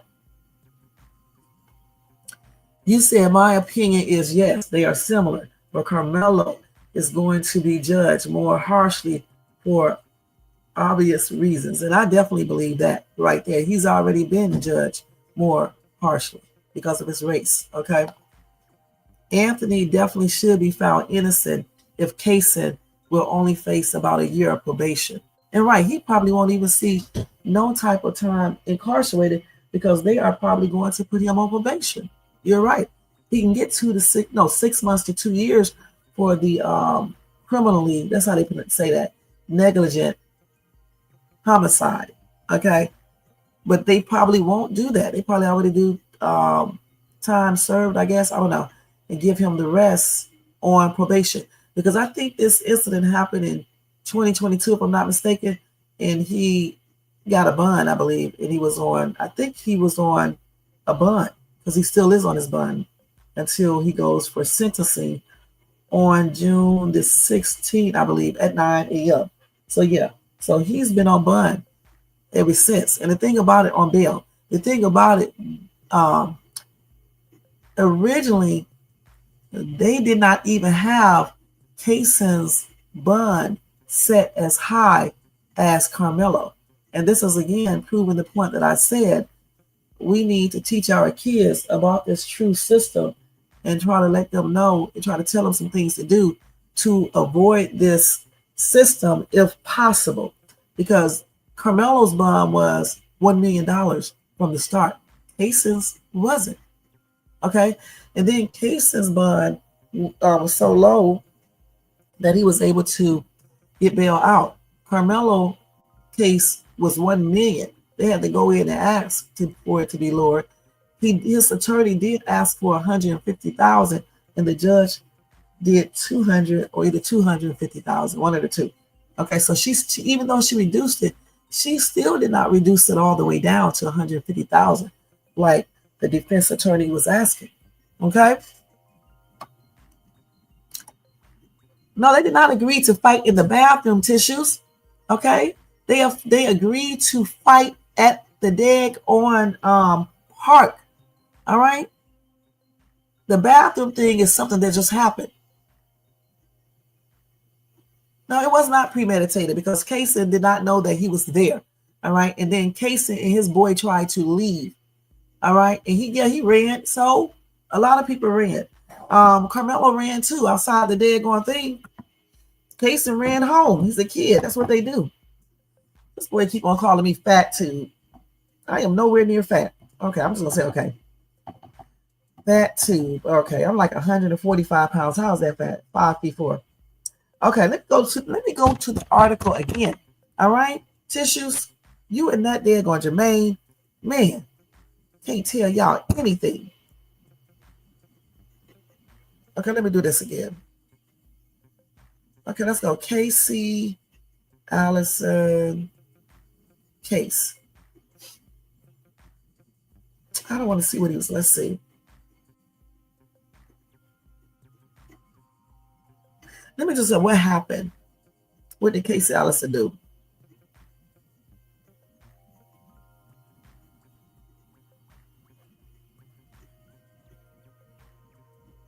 Let's see if they go over the whole story.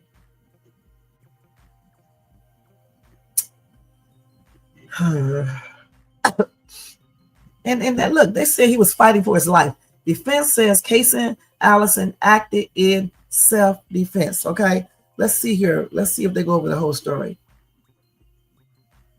So he's been out. He was out on bond since July of 2022, and he did. And I was wrong. He did have $1 million bond, and they dropped it down to $175,000. Okay, So that's why it's good to go back and research, because I was wrong with that one. His bond was $1 million at first too. Okay, so let's change that. Okay, and then it was dropped down to 175. Okay, which is still tripped out because they only dropped Karmelo Anthony's bond down to 250,000. Remember, they were asking for 150, and the judge, and that's why I don't know why people are mad at the judge, because she still didn't bring it all the way down like they was asking. She just brought it down. And so they said in an arrest affidavit, it alleges Allison waived his rights against self-incrimination, and he admitted to detectives he fatally stabbed Jose Luis Ramirez Jr., 18, during a fight in a school restroom. So he did exactly what Karmelo did. Karmelo told on himself, so did Caysen. So prosecutors try to claim that Allison intentionally cut and stabbed Joe. The defense, however, implied his client acted in self-defense. They said Allison was in the fight for his life when he was jumped by 5 friends. I told you it was 4 people in that restroom, so it was 5 friends and then Joe. Okay, 6 people, two people. They did not plan the fight in the restroom, Tissues, okay? Because if he would have planned the fight in the restroom, he would have bought 5 of his friends too. He only had Brittle, I think that's the guy's name in there. So let's see. They also heard from 5 state witnesses, including a 911 record custodian, the Belton ISD director of safety and security, 2 teachers who witnessed the aftermath of the stabbing, and the school nurse.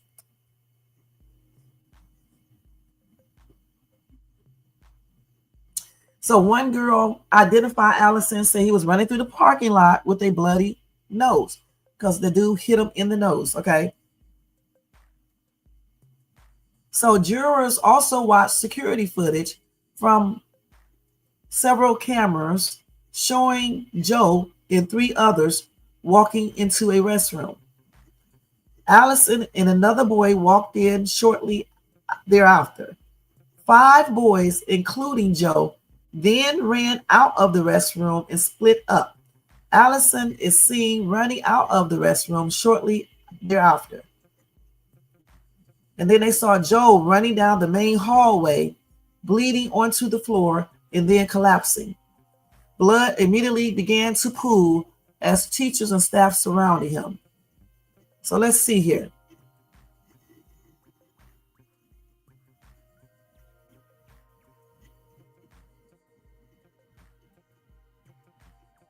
So let's see. I want to see exactly what happened. This is just going over, let me see the exact details. Hold on, y'all. I'm trying to see. Let me see what happened. Let me see what happened in the bathroom so I can get this completely right.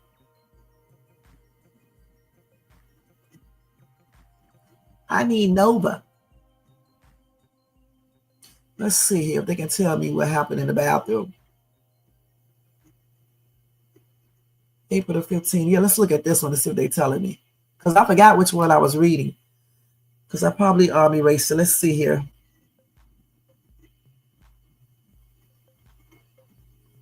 Okay, they just telling about the court case. I want to see exactly what happened. Hold on, you guys. Let me see if I can find it.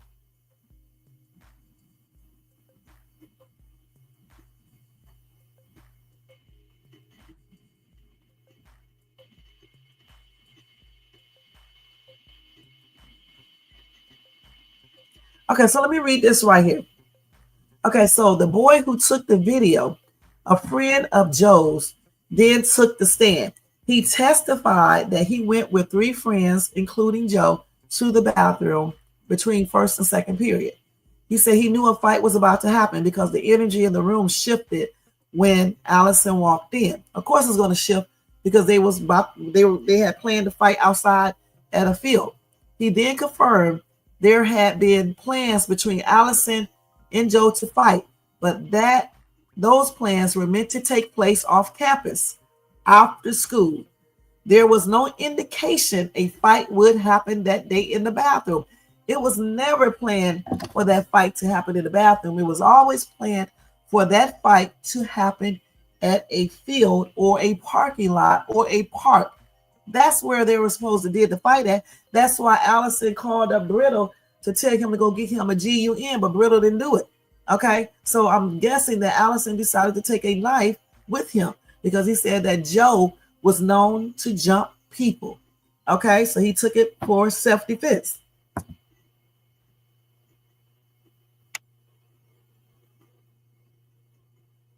And they also said that Joe liked to record his fights.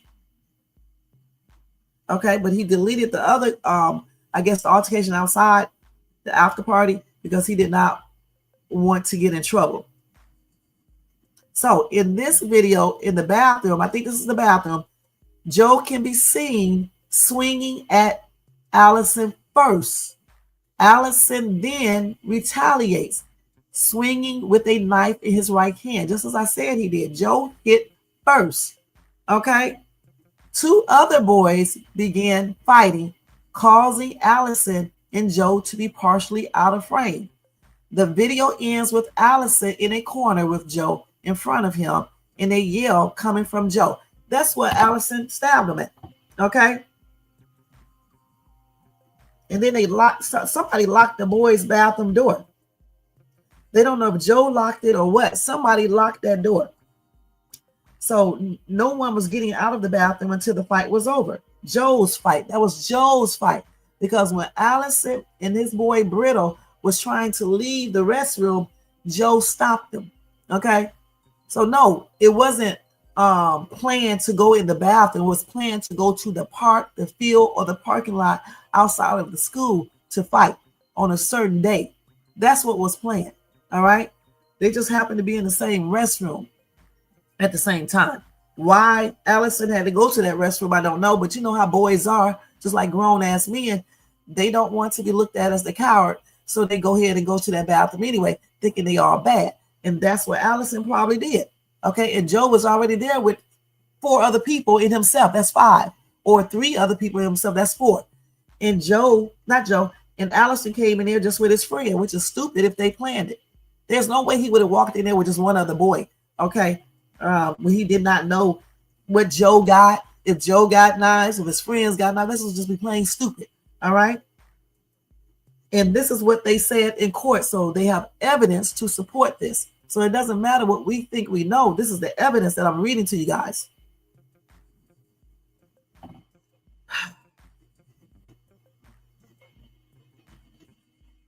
And so it was 5 people against 2 people. All right. 5 people. 4 either 5. They say 5 here. 5 people against 2. It was 4 of Joe's boys in Joe, and then Brittle and Allison.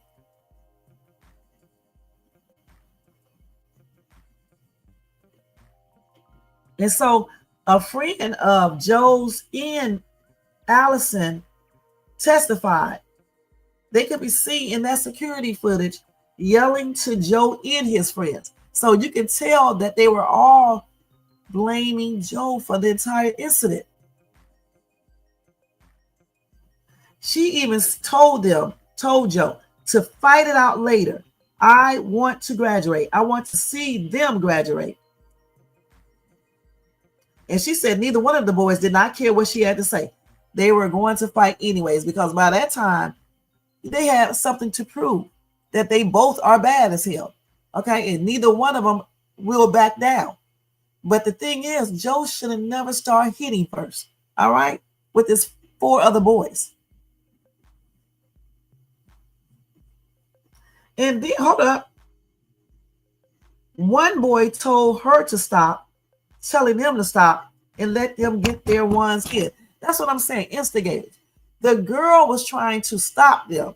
The other boys told her to be quiet, basically, and let them fight it out. Straight up instigators. And they said Allison had allegedly informed her of plans to fight at that park, but had told her the previous weekend that he did not want to fight. But she did say Allison was a hothead, but he was never a fighter. So he was scared. So that's another reason he probably bought that knife. He knew that Joe was going to beat the shit out of him. Let's keep it real. Okay. And look at this. The witness says she was scared to testify because Joe's friend group was known for scaring and fighting people. So how are you guys defending this boy? Huh? And she said they are bullies. Joe and his friends are bullies. That's the same thing Allison said. Allison, Caysen, I keep on calling him Casey. I'm talking about Caysen. Caysen Allison said that Joe and his friends love to jump people. That shows that he is a bully, and his friends are too. It doesn't even look like it when you look at his pictures. So a friend of Joe's came in. He said he shared that the tension between Joe and Allison began at the prom after party held by Allison's girlfriend, where a verbal altercation happened between the two. And then plans to fight was coordinated in a Snapchat group chat. There was in a group chat when they planned to fight at the park field or outside the school. The student said it wasn't unusual for the group of boys to meet up in the boys' bathroom just to hang out between classes, not to fight, just to hang out, and did not know a fight would happen in the bathroom that day. He also confirmed that Joe had initiated the fight and that Allison did not want to fight. This is Joe's friend talking. Okay? He said he did not know that Allison was armed. Hold on. And did not find out until Joe held his side and Allison closed his knife. He bolted out of the bathroom after he realized what happened. Now, he said, I just ran because I didn't know who was next. So he thought that Joe would probably do all of them, I guess.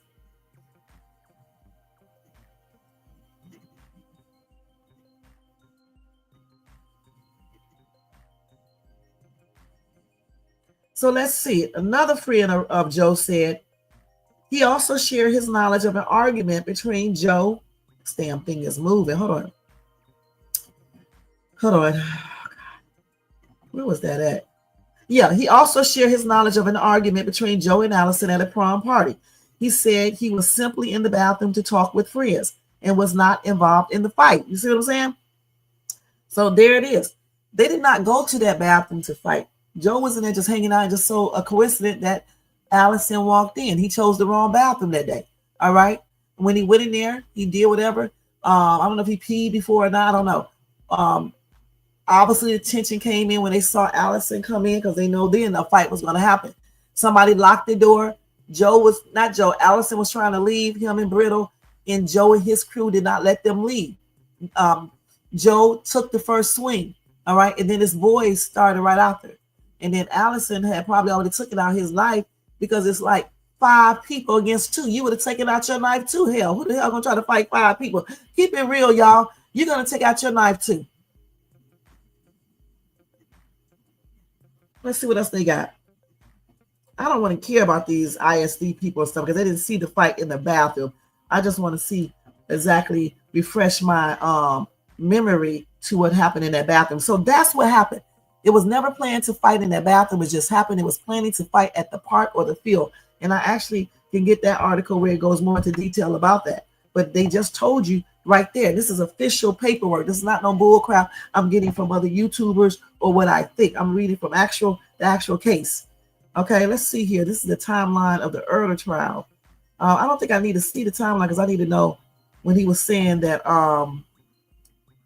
when they was arguing at the after party for the prom, he said that Joe pulled out or threatened with a GUN, but the police did not check for that. That's why the police got in trouble, because they did not properly do what they needed to do. Plus, they did not read this boy his Miranda rights the correct way, or they did not read them at all. And it did start over a girl, just like I said, over over Joe's brother girlfriend, I believe, something like that, where Caysen Allison said something inappropriate to her, and I don't know what he said, okay, because his friend did say that Caysen Allison was a hothead, but Joe was a bully in his friends, and they jumped people. So good and damn well he wasn't going to walk to another restroom. Let's keep it real, because even though he was scared, he wasn't going to let it show because he was a hothead. And that's why I said all of that could have been de-escalated if, somebody would have just stopped. The girl did try to de-escalate it, and one of the boys told her, let them go ahead and fight it out. That's crazy. Yeah, I just told you that, okay? And since you said I didn't read anything, I'm going to go to the other thing where he said that, well, I just told you that they said they were known to jump people, to be bullies. But I'll go to the one, if I can find it, where they also said that Joe is known to jump people. And it doesn't matter if he was jumping people in the bathroom, because he swung first and his boys jumped in, okay, before Allison could basically do anything. And Allison only had his friend, just one friend. Okay, we'll read what the prosecutor said, but the prosecutors was wrong, Tissues. It doesn't matter what the prosecutors say, because the prosecutor's point was not proven. And it wasn't proven by what the witnesses stated, even Joe's witnesses. Okay? And it's not premeditated, because Joe had it. Listen, it's not premeditated because Caysen had the knife, period, after the initial argument, because he was scared. So he had the knife all the time, even after the initial argument at the prom after party. So he got to keep that knife with him all the daggone time. He didn't want to get jumped by that boy. Remember, Joe is known to be a bully, that he jumps people. That's what Caysen said, and other people. Let me see if I can find that.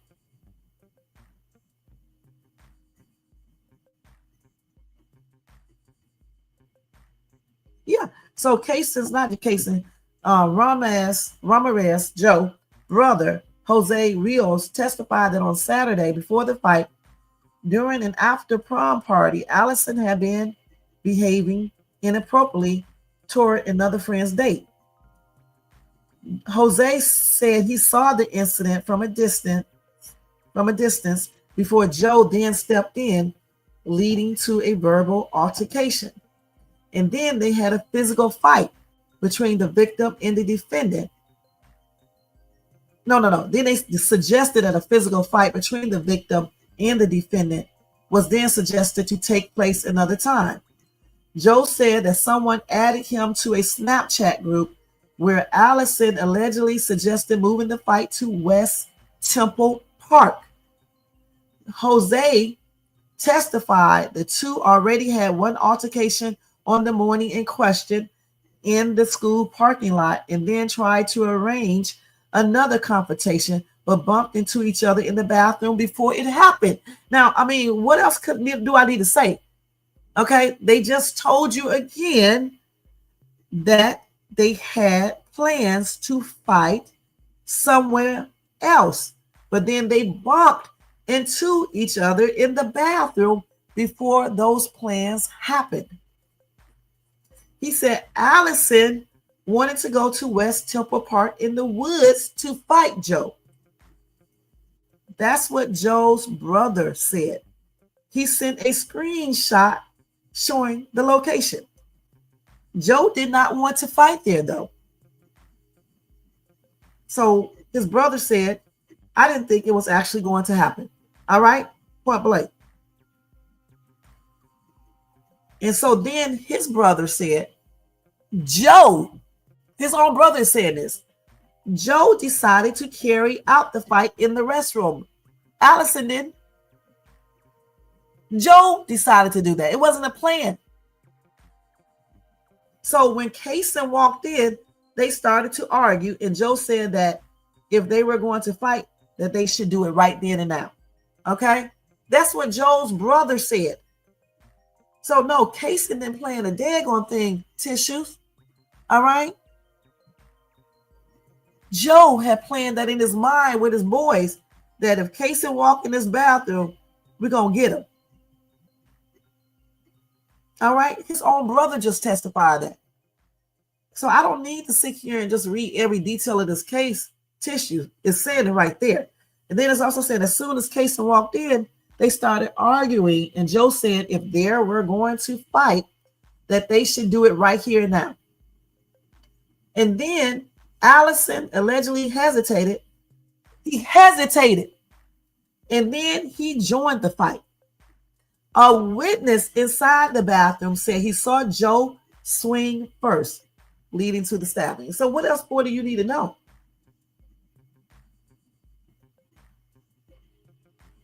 And one of the friends recorded it. All right. And they viewed that recording. The video showed Joe throwing a punch at Allison. He said the footage then showed Allison pulled out a knife before a loud scream is heard. So Allison did not have the knife out at first. He pulled the knife out after Joe hit him, punched him. Okay. And then they heard a loud scream and the video shuts off. And I told you, Arena Barber, a friend of Allison and a friend of Joe, also testified. She said she attempted to defuse the situation by calming Joe down before the fight began. So when that little part right there shows that Joe planned in his mind to fight Allison once he came in there, or he knew he was coming in there, and he had already planned that him and his boys was going to get him, because this girl, who is a friend of both of them, says she tried to defuse the situation by trying to calm Joe down before the fight even started. So what more do you need to know, Tissue? And they said that Joe and his friends had a reputation for getting into fights, and that Joe often wanted to film his fights. So what more do you need? They also testified that Allison didn't usually carry a knife, but had one that day for self-defense. Okay? And we know why he carried a knife, because he knew that he could possibly get into an altercation with Joe and his boys, and he wanted to be able to defend himself, because he knew that he would not be able to fight that boy or all his friends. He knew that. They say Caysen survived what could have been very well unaliving or bodily injury by a group beatdown. Okay? And he was in a fight for his life. 5 people were trying to jump him. He was jumped by 5 friends. So it doesn't matter about who Joe jumped before, because he jumped Allison in the bathroom. Tissues. That's why Joe lost the case. All right. And Allison won. The evidence showed in the witness statements showed that Allison acted in self-defense because Joe had planned that in his mind and with his boys, that if Caysen coming here, we gonna jump him and beat the hell out of him. All right, point blank. That's why he stopped Allison and his boy Brittle from leaving. Okay, and that's why Joe did the first punch and punched him in his nose to make it bleed. And so therefore, Allison took his knife out of his pocket and started stabbing and cutting. All right, that's what happened. And somebody locked the door. And I believe that somebody was Joe or one of his boys. Because why in the heck would Allison lock the door when he's trying to leave? That's common sense. All right. I just say, listen, he did get jumped in the bathroom. Okay. He got jumped in that bathroom. All right. And Caysen did not, I think some other kid may have got, I don't know for sure, but Caysen basically just stabbed Joe. No, they did get jumped. I just told you that. That's what the witness just said. I just read it. They didn't care to, they went back and forth and all that at each other. I mean, obviously, Allison is a hothead. Joe is a known bully with his friends. So, of course, they did not care. All right. But that doesn't mean that you still take the first punch and stop a person from leaving the restroom. Point blank. No, it does matter. It does matter about that. They use that. Okay. It does matter. You're wrong right there. And that's why he lost. It doesn't matter what you guys are saying. in this chat, because this paperwork tells you exactly what mattered. Okay, that's why he was found criminally negligent, but not called a murderer. All right, so it does matter. All right, it mattered that the fight was scheduled outside somewhere. All right, that's what matters. And it matters that Joe is a known bully. All right, and it mattered that Joe prevented him from leaving the restroom. Joe threw the first punch, and he had 5 people altogether, 4, including himself, 5, and they all jumped on this kid and his friend. It does matter. In a court of law, you guys will get torn up, okay? Because it does matter, all right? It was not a mutual combat. That's why he won. And it's not premeditated, because Caysen never planned on doing anything in that restroom. He bought a knife, which he probably had with him since the first altercation. They got into it outside too before. So hell yeah, he would have a knife, just like I would have, all right? Because the boy should have never put his hands on him. He should have let him leave the restroom. He was hesitant to fight in that restroom. He was trying to leave, and Joe did not let him go. Okay, and Joe threw the first punch, and his friends jumped in. So yes, Caysen took out a knife and started stabbing and cutting, and the other friends started fighting too. Brittle. So it does matter where everything happened. Shay, okay, we already said that. Okay, wow, you have to read both sides too. Listen, I did read both sides, Tissue. Okay, it doesn't really matter about the prosecution side, because they did not prove what they were trying to prove. They were trying to prove that Allison did not act in self-defense. They did not prove that, Tissues. They proved that Allison did act in self-defense, my guy. They proved that. They proved that. What more do you need? They proved that. That's why Allison won. That's why he is charged with being criminally negligent. Okay? Homicide. Not with murder. What more do you need? You can't tell y'all anything, especially you men. I don't know what's wrong with y'all. It says it right here in the paperwork. Even if I read the prosecution story again, which I already read that before, it doesn't matter now. The case is over. They already made their decision. The verdict is in. All right. Allison is not guilty of murder. Allison is not guilty of manslaughter. It does not matter what you or anybody else think. That's what the daggone jury decided. Okay, point blank, based on the proof that the damn defendant, that the defense attorney showed them. The prosecutors did not show enough evidence to support what they claimed. Point blank. Just like with Karmelo and Anthony. If the prosecution does not show that Karmelo unalived Austin without using self-defense, Karmelo will get off. But if they do prove that, then he won't get off, regardless of what you or me or anybody else says. They are looking at proof. They are looking at what the witnesses are saying. You even had Joe's witnesses saying the same thing. They told the truth. They did not lie. Just like I would have told the truth. Even the girl who is friends of Allison, an acquaintance of Joe, she even told the truth. Just because somebody's a hothead, it doesn't mean that they're trying to unalive somebody. He just wasn't going to stand back and acting like a little poo butt.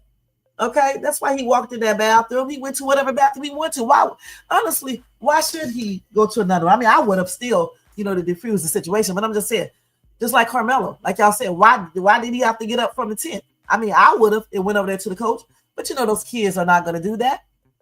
With Allison being a hothead, good and damn well, he's going to go to whatever restroom he wants to, regardless, because he does not want to look like he all soft.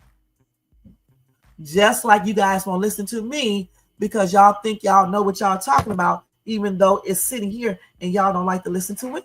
Let's keep it real. I'm reading what they said in the daggone court case, the verdict, everything. And you still trying to tell me that they both plan to go in this restroom to fight.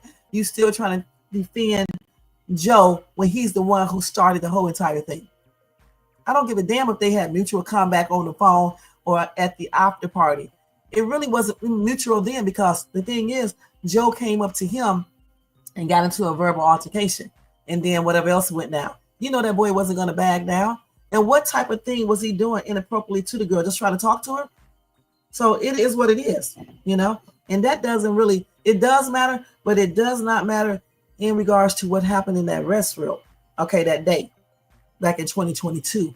What matters is the fact that Joe went in there and he had already made up his mind that he was going to get this dude. No telling how long they was in that restroom waiting on Caysen to come in there, because they probably knew that Caysen always goes to that restroom. Use common sense, you guys. As soon as he walked in there, somebody probably locked the door. All right? Or either they locked it once Caysen was trying to leave, and then everything went down because Joe took this first swing, and then his friends joined in. 5 boys against 2. What would you would have done? Don't tell me you would have been like Rambo trying to fight all of them when Joe was already known to jump people. He was already known for doing that. A bully.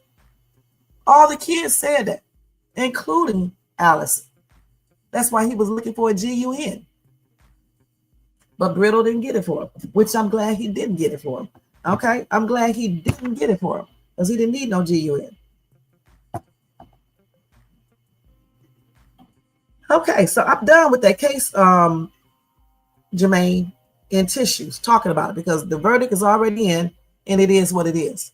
All right? It doesn't matter what you guys are talking about. Just like Karmelo, when his verdict comes in, it doesn't matter what we think, because it's not going to change. All right?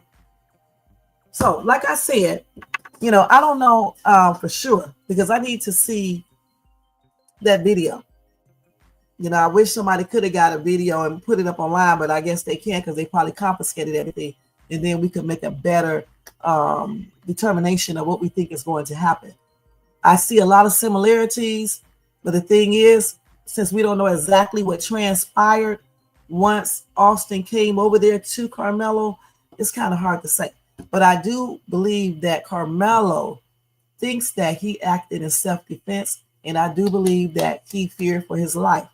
And if that video shows that, then Karmelo would definitely be, he would face the same charges that Caysen Allison faces. You know? At least I hope so. Okay. But it all depends on, again, what is going to be revealed in those videos. Point blank.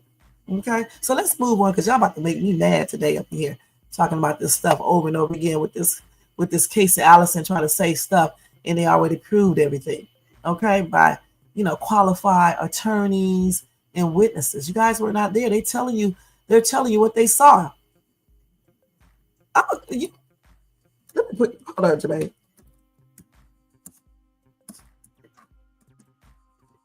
And if you block me in my old chat, I'm going to take you off of this whole thing. I'm telling you, you better be glad. I'm not going to do it, because I'm not going to do it. Okay? I'm not going to do it. All right? But the thing is, because I know you will block me. But the thing is, y'all, don't be doing no damn blocking, because I didn't do no blocking to y'all. Let people talk. All right? Just because. Wait, but hold on. You said, first off, ma'am. I never said that, but you keep saying y'all. So listen here, Buzzard. This is between you and Tissue. Oh, leather neck Buzzard. Okay, whatever, Jermaine.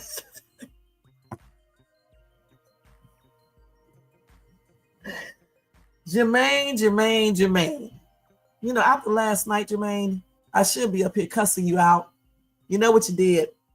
You and your girl, y'all know what y'all did.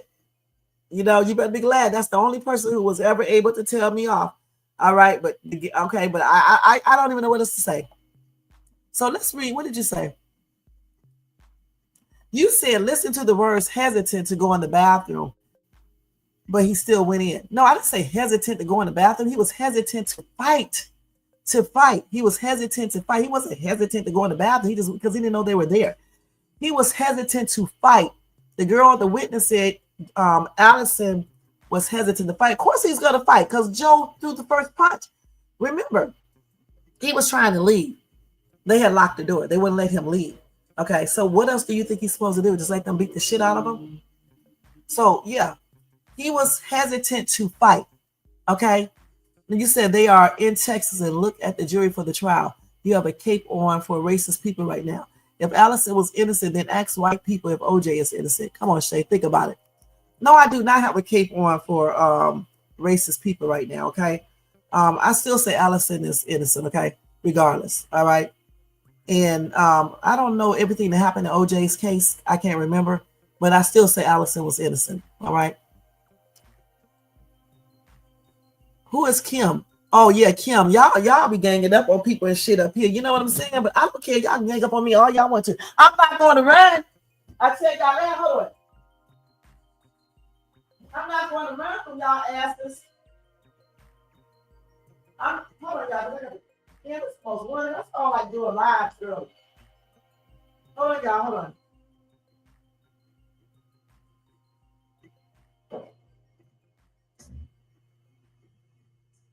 I got to get ready while I'm sitting because I didn't realize it's almost 1 o'clock and I still got to talk about Shannon Sharpe real quick. And I got to get ready because I didn't realize I had to take somebody to the clinic.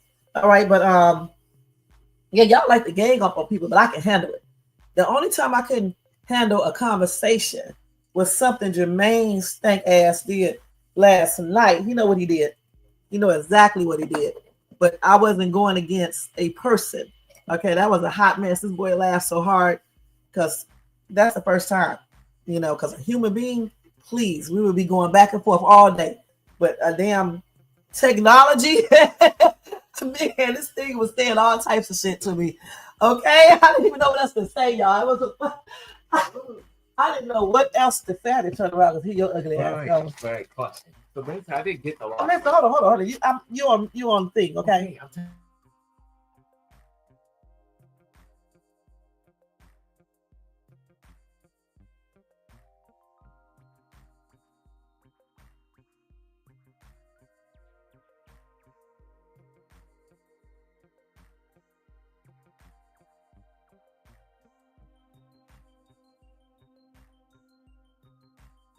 Yeah, that cat know what's up. Okay. Hey, Kim, thank you for coming in and ganging up on me, Kim. But, and y'all know I'm eating now. So, I mean, it is what it is. And I'm putting on my clothes. Hold on.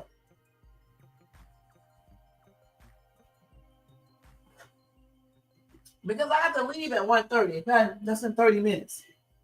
But, oh my God, she was in the bushes probably and heard y'all. But, like I always say up here, y'all have the right to think however you want to. All right? And I'm going to think how I want to. It's cool. But getting back to Jermaine, what he did last night, he didn't tell y'all in the chat what he did. He told me not to say that. Y'all, all I'm going to say is this thing was saying shit that I did not know how to respond back to. Every time I try to respond, this thing has stuff to say. Okay? If I could have recorded it, I'm telling you guys would have been laughing because Shay's tube was left speechless. Right, Jermaine?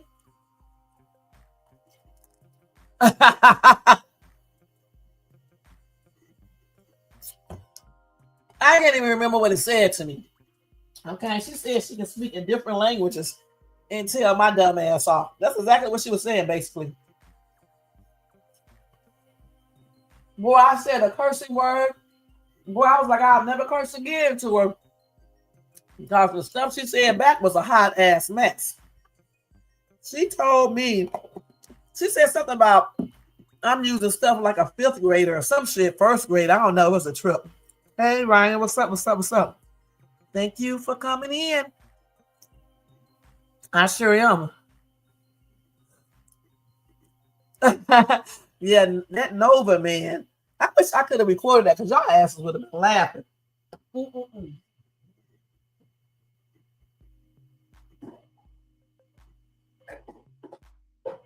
Y'all asses would have been passing out laughing because I'm telling you, you know, Shay can come back on anything.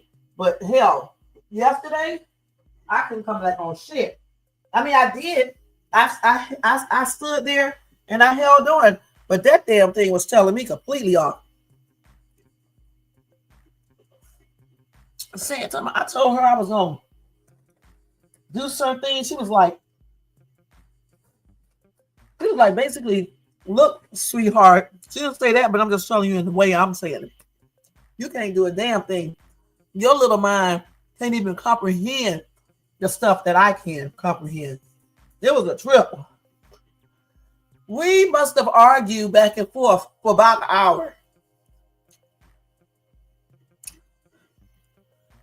You sick, Kim? What's wrong? You got a cold? I am not up here crying, Jermaine. That's a daggone lie. I think I handled that. You listen, I don't care what you guys are talking about in the chat. You cannot overlook the verdict. All right? It doesn't matter what you ninjas are saying. You cannot overlook the verdict. Okay? So what are you talking about? I'm not hardly crying. I'm just trying to tell you guys, this is what it says. And then here comes Tissue bringing up some damn OJ. Like I still remember that damn case.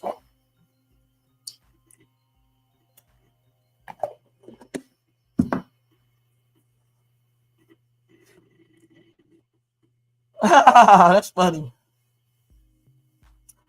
The thing about it, Tissue and Jermaine get in here and they be doing the most. Okay? Jermaine was already be talking before Tissue get up in here. But then when Tissue get up in here, Jermaine just be doing the damn most. But see, you can't tell these men a dang gonna think. You know what I'm saying? You can't tell them nothing. They don't listen. You can have something right in front of you, and they still say, Shay, it's not right. You're not right, Shay. And I'm sitting here reading from the paper. The only thing Shay was wrong about is the bond. This bond was set at $1 million at first, too, and they reduced it down. And y'all know I'm here eating, so use that. Why did they get me sweet and sour salt?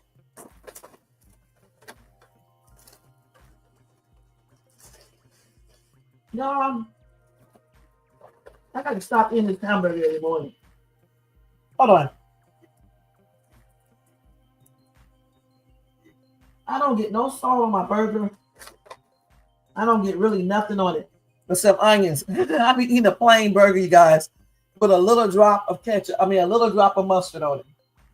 And them French fries be so plain, no salt on that either. But I still like them. I still like them. You are a damn lie. No, you and Tissues are proven wrong. How am I proven wrong when the verdict is what I'm reading? Huh? You guys are the ones that are wrong. What are you talking about? And Jermaine, I'm gonna call you one name. Huh? Y'all love to call people names, man. He called me an old. This is what he said, Kim. Listen. He said this right here. Who? We're going to talk about this, but not today. Hold on. Let me write that name down. Hold on.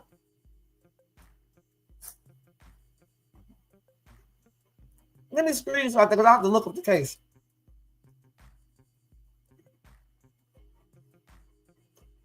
Y'all men are evil. Mm-hmm. He said this right here. Hold on, let me find him. This man said this right here, and I never even called him a name.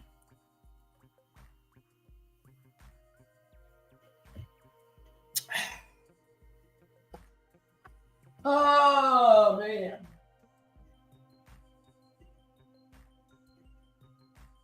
I never even called him a name, you guys.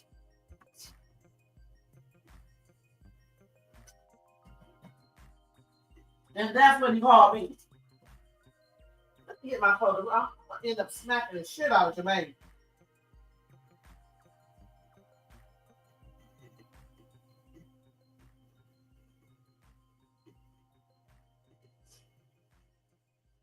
These are really winter pants, I believe.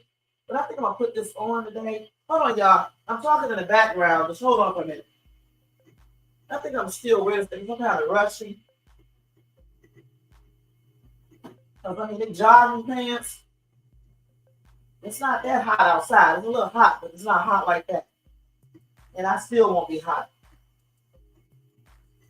I don't know if y'all can hear me. I'm going to wash this again. Yeah, we got to wash this again. Hold on, y'all. Just hold on for 1 second. I'm trying to do 50,000 things at the same time, you guys. Hold on.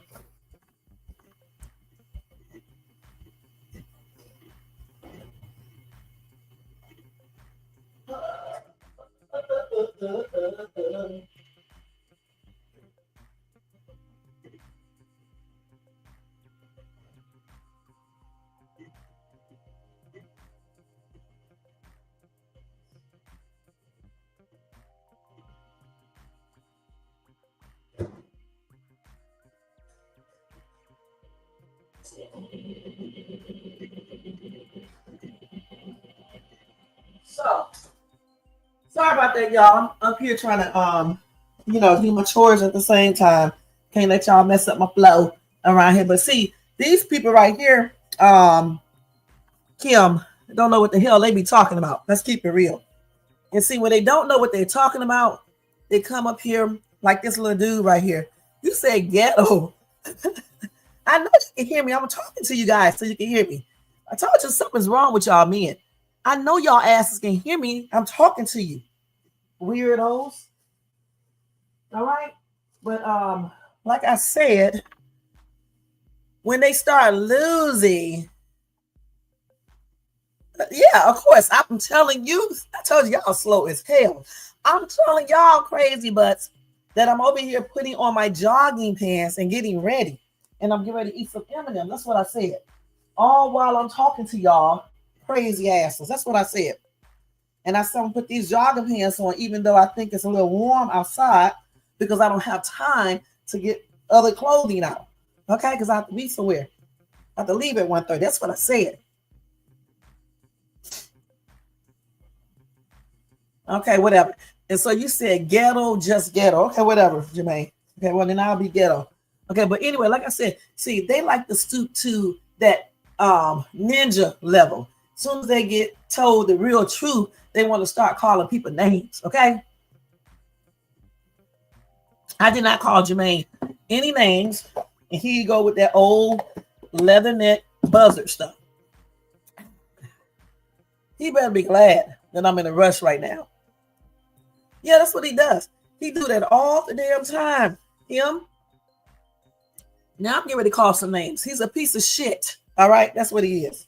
Okay, so that's why he does that. This little porcupine head ass be talking. I hope y'all can hear me.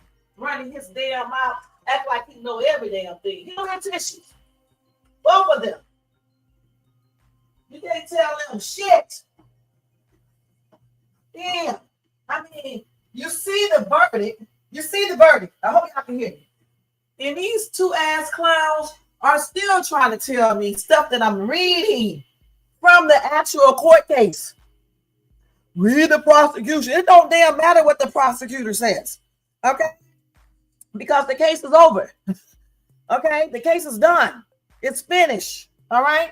It doesn't matter. The jury said the prosecutors did not prove their case. So therefore, it wasn't proven. But the defense attorney did prove it. And honestly, me reading it, I'm proving it that the boy did self-defense. Point blank. I don't give a damn what color he is.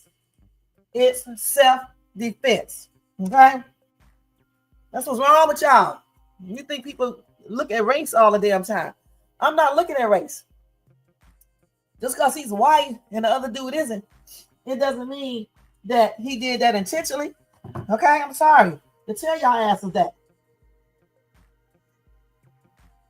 Okay? I'm putting on my earrings right now, so hold on. The buzzard is putting on her earrings. The old buzzard. Let's see. Say what? Yeah, I like debating you too.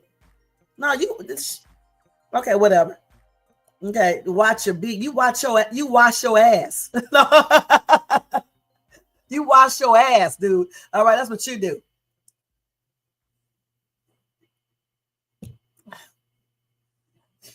I know one thing. Y'all better shut the F up. That's on everything. You know what I'm saying?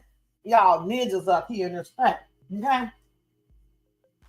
Talking that crap. You better be glad I'm trying to eat. You better be glad of that. Because if I wasn't, I didn't have all this food in my mouth, Jermaine, I would really tear your ass up. See, one thing you don't realize, Jermaine, you ain't Nova, ninja. You are just a regular, shitty ass man. That's all you are. So therefore, I would still tear you off. Okay? You better be glad I got a mouthful of food in my mouth, dude. And I'm in a rush. Okay? You better thank your master, the devil, that I am in a rush.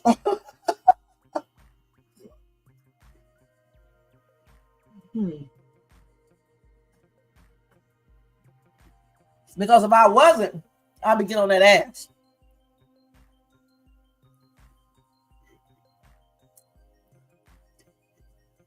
What?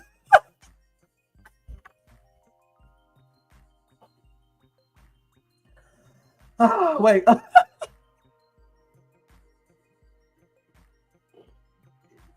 me mute this real quick. Beat your ass, Jermaine.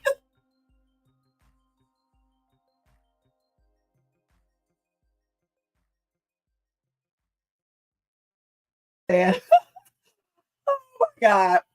What do you mean? I didn't hear no water running. Let me tell you something, Ninja. I already took a shower. All right? I already did all that. Okay, I just came on here at 10:30. I wasn't on here at 5 o'clock in the morning or 6 o'clock in the morning. You don't know what the hell I did before I got on this live. I am not you. I am not your funky ass that sit up here on a computer all day without washing your butt. Oh my God. What?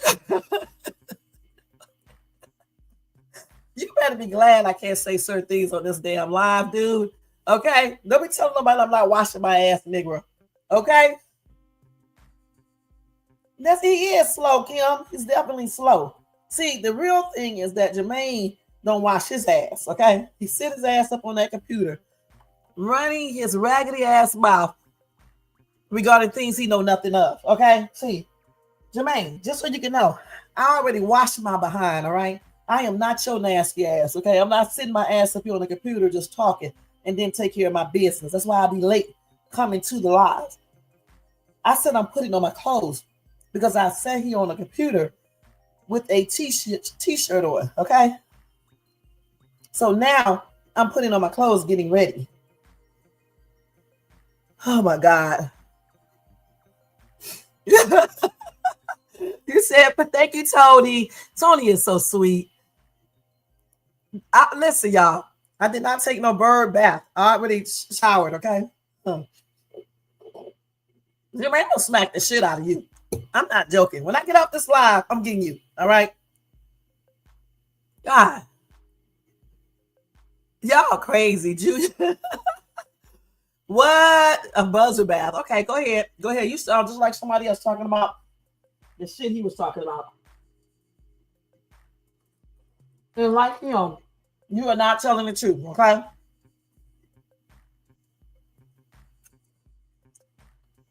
I told you, he does not know.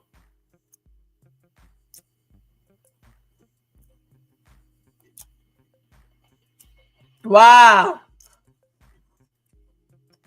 If Kim Lee is going to insult my intelligence, she should make sure she doesn't have any typos in the message. Y'all, listen. Y'all look crazy. Child, let me do me some crunchers because y'all crazy as hell. Okay? Let's see.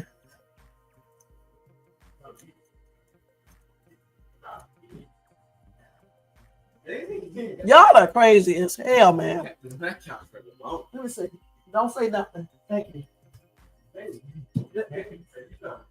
She lazy just like y'all. I know. Y'all second butt. She is lazy just like y'all porcupine heads. Y'all better be glad that I'm in a rush right now. Y'all better be glad of that. Okay, we gotta go ahead and cover Shannon Sharpe though. Let me do 10 more of these. Something Jermaine stinking fat ass don't know how to do. Exercises. You know what I'm saying? Get your ass up off that computer and do some damn squats, ninja. Oh my God. Get your ass up off that computer, boy, and go do some squats, all right? Go clean up that nasty ass house. Go do that, Jermaine. You want to talk that shit. You know, you told me to go wash my ass, boy. You go in there and clean that nasty ass house up. Trying to insinuate I'm not washing my butt. Oh, Jermaine. I'm gonna get you for that one, Jermaine. Just watch.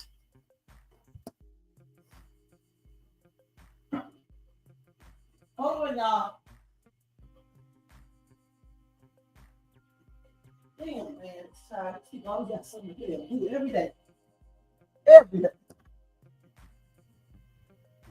Your girl, Shane, can never stay home and just chill, you guys.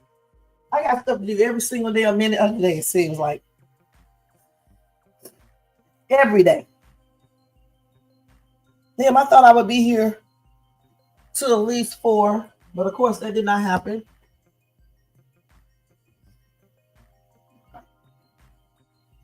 Because of course, Chase too got to go out before even going to work. And I hope I don't be hot today because of what I got on.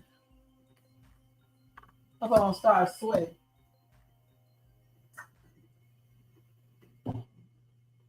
Jermaine, time I go wash your ass. Go brush your stinking ass teeth, Jermaine.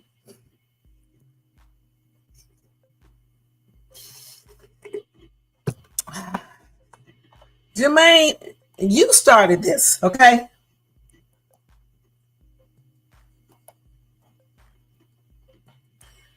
Jermaine can't talk about no damn typos with every damn thing he typed. It always be wrong, okay? And then he come back underneath putting in the corrections.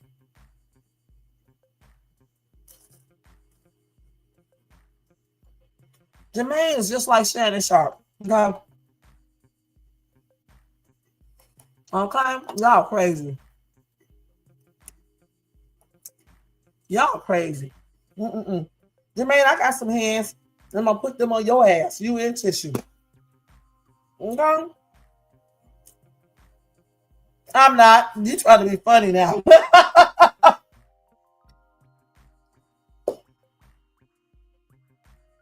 Okay. Ramirez. Okay, I don't give a damn about you talking about the way I talk. Fuck you, Jermaine. Okay. Now, Jermaine, say paycheck.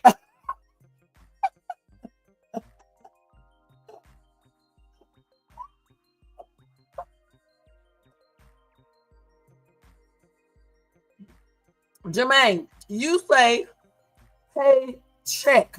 Say that, Jermaine. Say this, Jermaine. I work. Say that, Jermaine. I said Ramirez. I don't know. I don't give a damn, okay? But I bet one thing, you can say, hey, check, and actually mean it.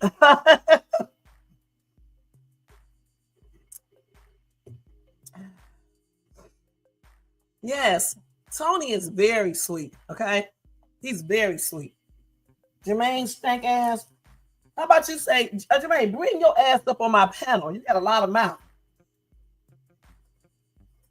Let me give him you about their life. Let me do this. No, not that. Hold on.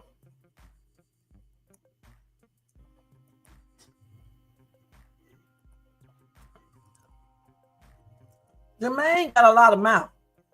Since you got so much mouth, get your ass up on this panel and talk all that shit, Jermaine. And then explain to us paycheck and I work.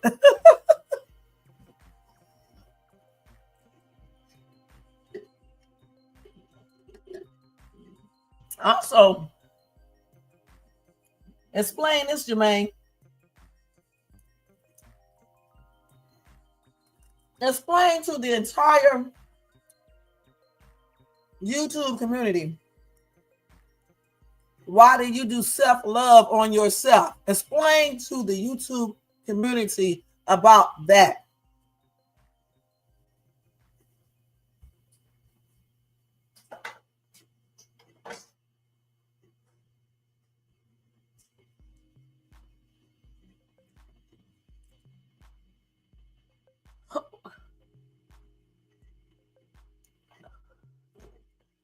Thank you, Kim B. This dude is not going to come up here on this damn panel because he's a BA. Okay, a BAN.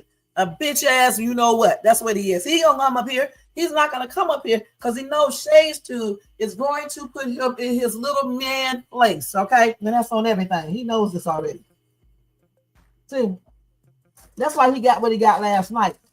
Because he knows he can't handle Shades 2. So he went up and got Nova taking ass and added Nova to our little discussion. But I got something for Nova stinking ass.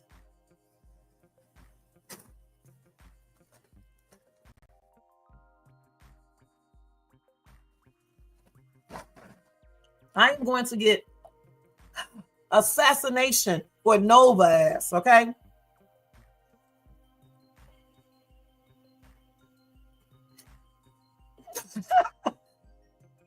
Let me tell you something, baby. I don't do self-love like I do with my massages, nigga. Okay, I do actual massages. Okay, I am not you. When I say self-love for you, baby, I'm talking about the M word that you do every motherfucking morning in that nasty ass, dirty ass bed with them dingy ass sheets. That's what I'm talking about. All right, now.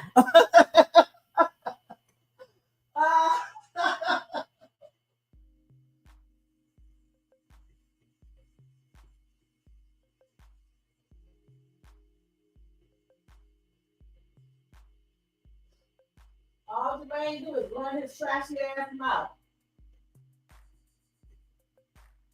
Running his damn mouth, talking all the damn time. Y'all got mad because Shades 2 that told y'all ass off about this case. And then just like the little bitch ass people y'all are, y'all want to trip out. Okay? That's what you do. All right? With your nasty ass, Jermaine. You want to play? I'm going to show you how to play, Jermaine. You want to play? Y'all, fuck this shit. I'll tell y'all about Shannon Sharpe later. Okay, now I'm going to cuss this nigga out like he needed to be cussed out from the get-go. All right, I did say Diddy wants a gag order, okay? I'll tell y'all about that real quick. Now I'm going to cuss this Negro out real quick because he think I'm playing with him. I'm going to show you something, dude. I don't know who you think you messing with. I'm going to show your ass something in just 1 second. Let me do this real quick. So anyway, let's do Diddy real quick while I get ready, okay? Then I'm going to cuss your ass out. So let me just tell y'all first that Brian McKnight is going to sue Jaguar Wright for defamation. She's been running around saying this dude beat his ex-wife or some shit like that, and now he's suing her ass for defamation of character. Just like I'm going to sue somebody here on YouTube for defamation of character if only this Negro has some damn real money. But I still may sue his broke ass just because, okay? So anyway, Brian Knight is going to sue her, okay? And I'll tell you more about that later on, okay? So Diddy wants a gag order imposed on Cassie's lawyer, okay, you guys? He definitely does. Let me hurry up. Let me take a little sip.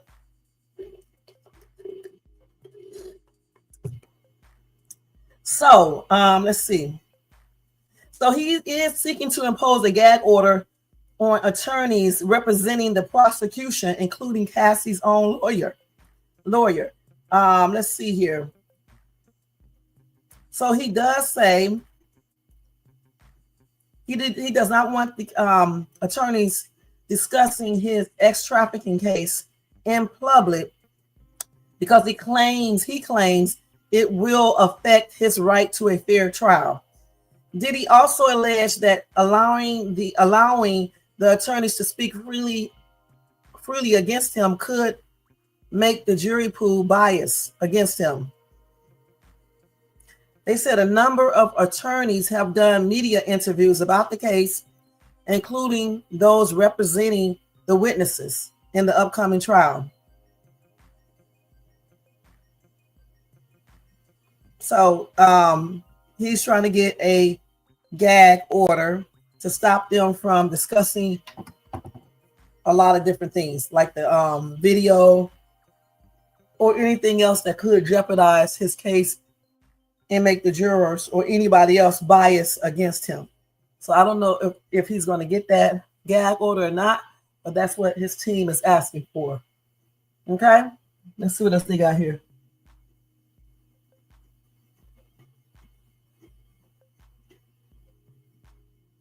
Yeah, they shouldn't be allowed to do this. Being in documentaries and things like this, if they are representing any of the witnesses or anything. I don't even know how they are allowing this to happen.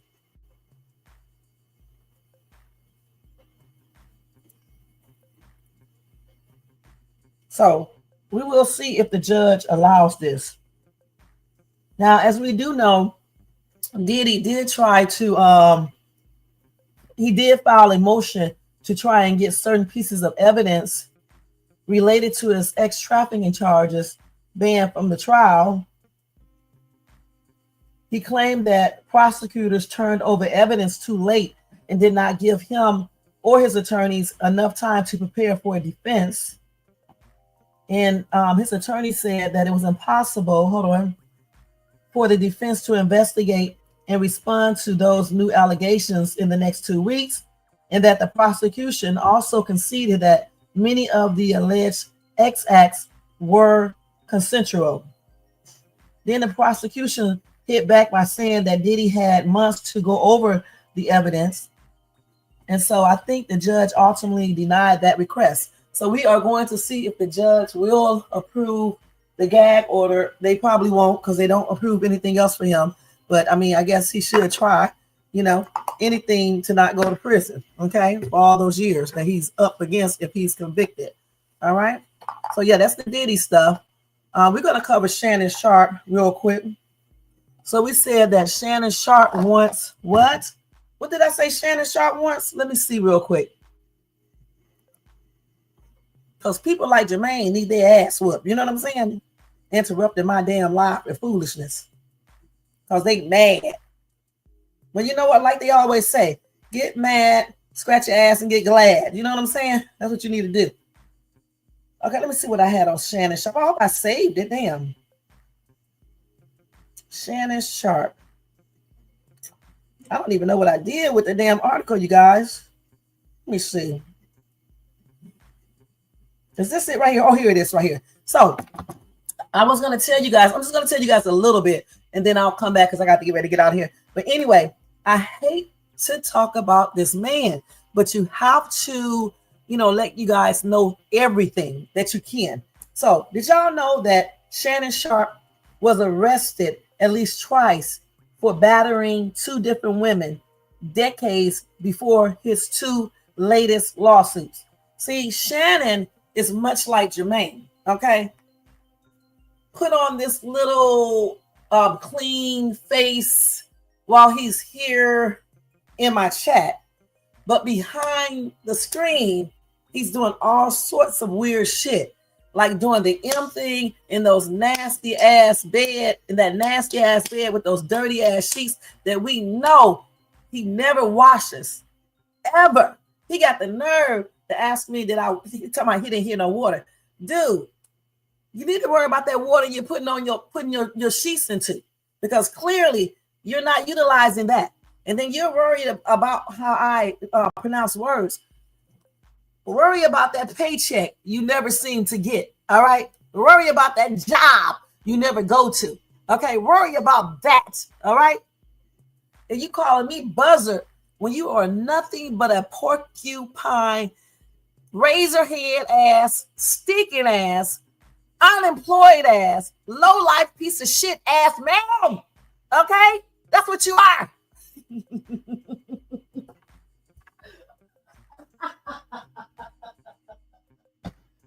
Oh my God. Woo! That's what you are, Jermaine. A piece of shit. You are a disgrace. You are a disgrace, Jermaine. See, what Jermaine didn't tell y'all, what Jermaine did not tell you guys, is that he longs for that eggplant.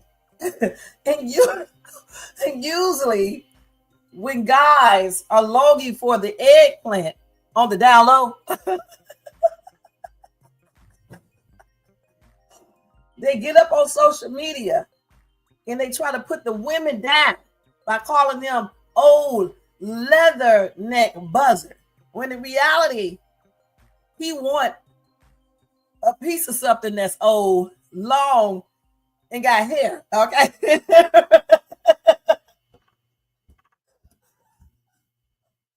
That's what he wants. Okay.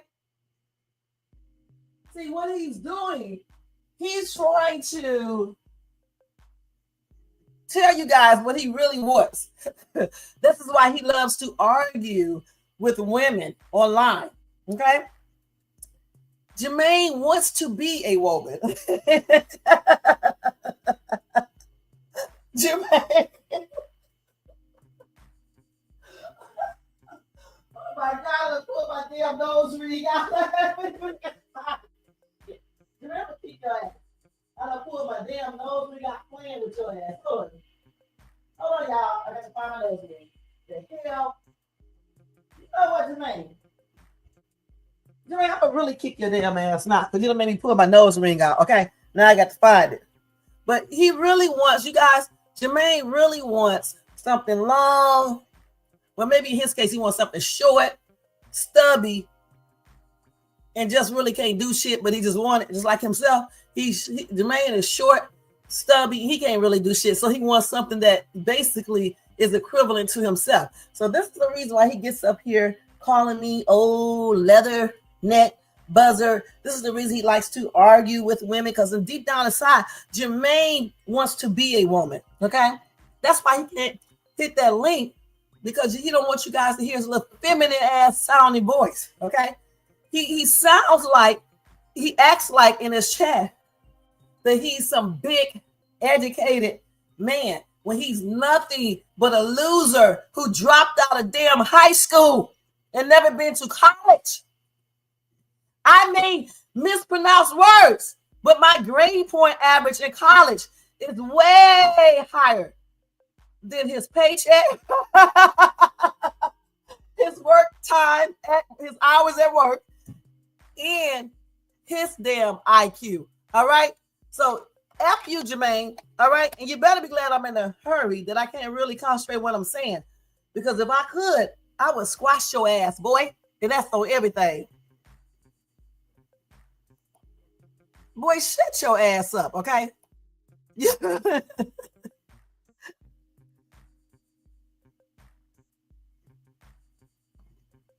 Yeah, right now I'm going off on him at the same time trying to tell y'all about shannonsharpe. Oh my God. You wait till I come back over here. Hold on. Jermaine, let me tell you something. Before you come for me, learn how to stop MAST. You know what I'm talking about? In the bed every damn night. Before you come for me. Let me let that settle right there in your spirit while I look for my damn nose. That's what you need to do, Jermaine. Learn how to stop doing that. Freaking doing. Learn how to stop. I hope y'all can hear it. Jermaine, learn how to stop doing that in the bathroom every night with your nasty ass. Jermaine, learn how to stop doing that. Nasty ass dude. I'm gonna beat your ass though when I get you. Because my nose ring would not be off if you wasn't messing with me, nigga. Now, this was a serious lie until your clown ass had to come here and start running your fucking ass mouth.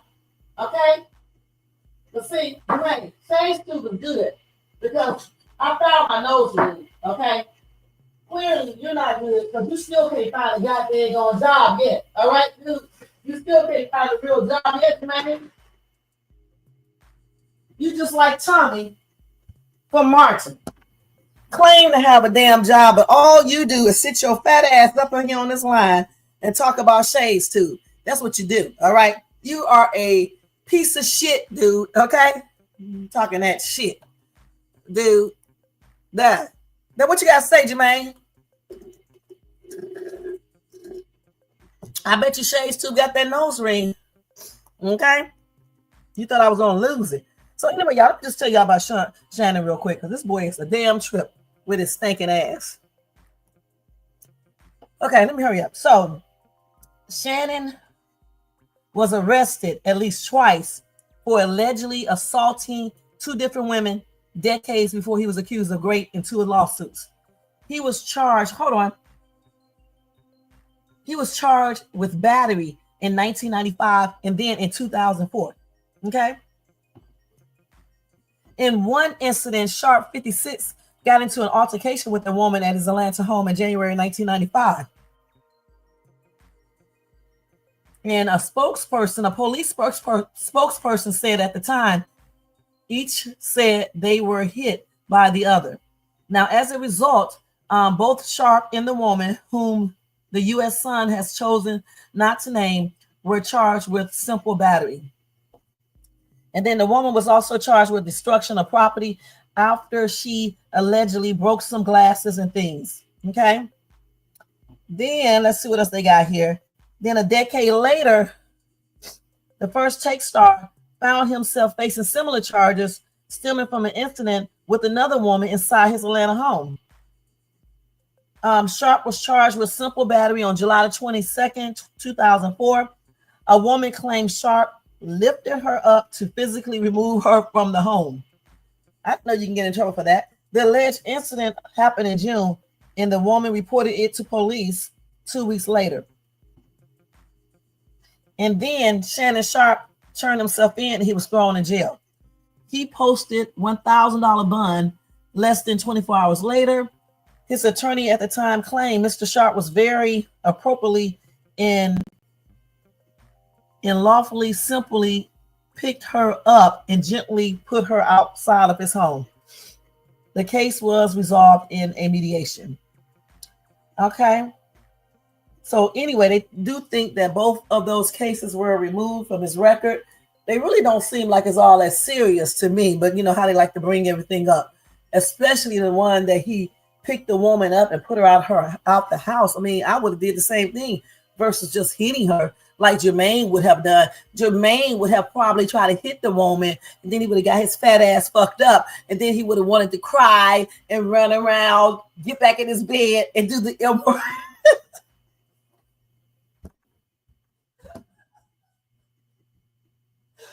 Oh my God. I'm silly girl. Hold on. Oh my God.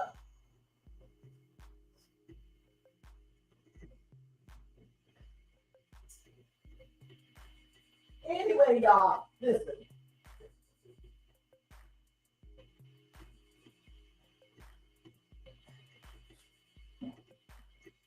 Jermaine would have wanted to go do the M word in his bed again, like he always do. That's what he does. Anytime, like when he, let me tell y'all something for real. Anytime, when we get off this live, Jermaine will call me, right? And he would tell me exactly what he's in that room doing. I don't know why, you guys. He tells me all the time, you know, and I'm like, why are you doing it? Where's your girlfriend? He said he does not want a girlfriend. So I was like, you know, where's your boyfriend? He said that he's not GAY. So I'm like, okay, so what's going on then? He said that he just wants to love himself. He told me that he's too good for other people. He just feels like he is his own companion. He is the love of his life. He is the one that he desires. He is the one that he wants. He wants himself. Jermaine wants to be with himself. And so whenever these lives are over, Jermaine goes in there and proceeds to love on himself all the time, you guys. And I think it's really, really nasty. He's a freak. Just like Shannon Sharpe.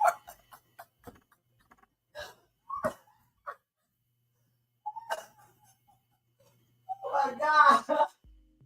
He's a freaking going, y'all. Just like Shannon. Oh, allegedly. Allegedly.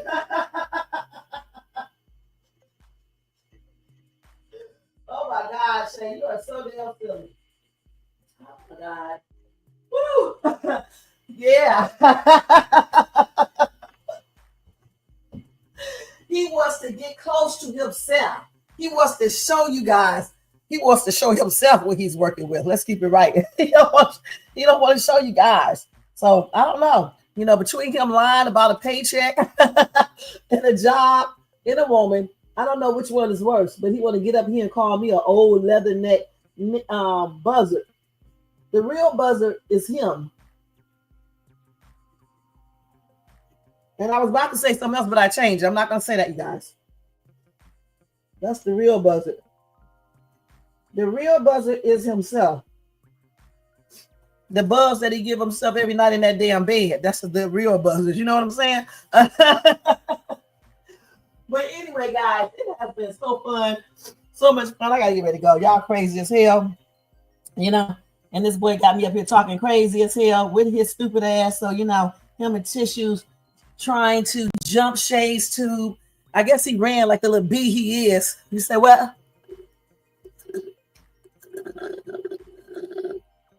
you are not going to do shit.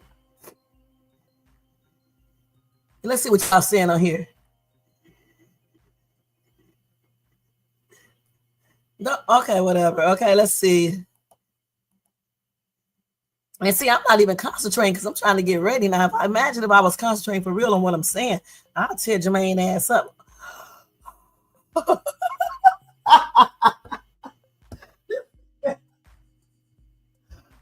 my God, man. Hold up.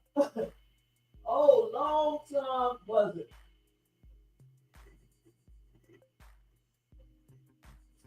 Wait till I get through, Jermaine. I'm gonna come and tell your ass off again.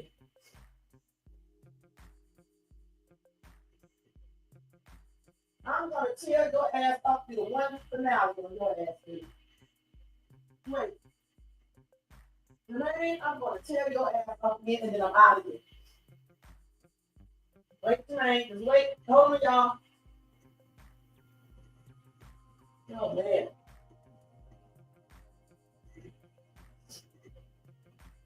I gotta take my big on medicine.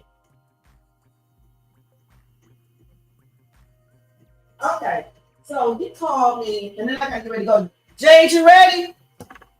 Okay, you can go ahead and pull the car out. Y'all see how I be getting ready to go? Man, my ass be busy. I ain't gonna lie. Hold on, y'all. Let me get my stuff going because I do have to go. You know what I'm saying? Let me get my stuff. I'm doing stuff that Jermaine don't ever do. Get ready to go out and take care of business. Okay, that's what I'm getting ready to do. Jermaine never does. It's all Jermaine do is sit up in that damn house and love on himself. That's all Jermaine does, you guys. He sit in that house and love on himself and piss in that bed. This is different. This is not the same one. Okay, then it's changed this to 12 milligrams. I'm not taking that one. Hold on, y'all. Let me switch these pills around.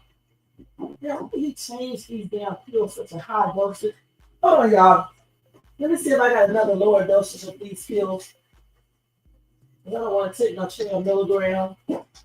I told y'all Shay's too should have stayed in the medical stuff. Let me see if I got another one. I should have told him to switch these back down. I'm going to have to call him and tell him that to split this medication up into 2 pills because 12 milligrams can take my pulse rate down to super low. Well, let me see if I got another dosage here.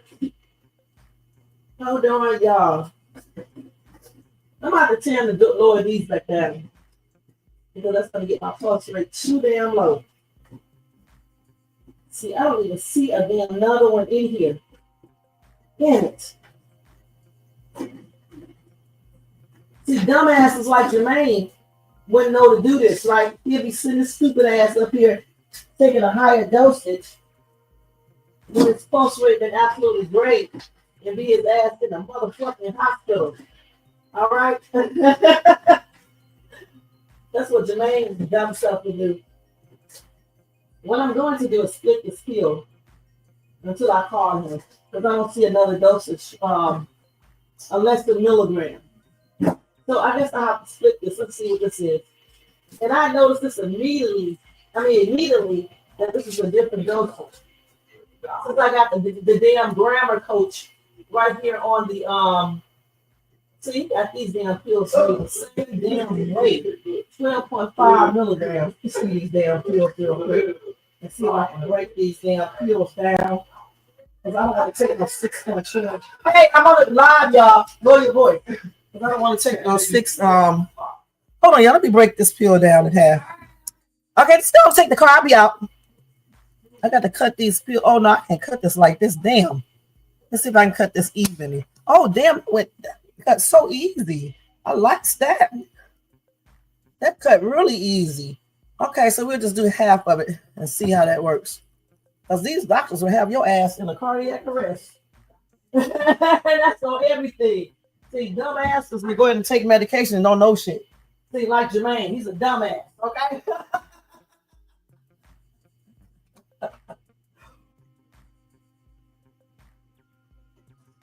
Dumbass Jermaine will take all them bitches. And then he'll be up here, Shay, I can't breathe, Shay. I can't breathe, Shay. I can't breathe. I'm not about to pass out messing with your stinking ass, Jermaine.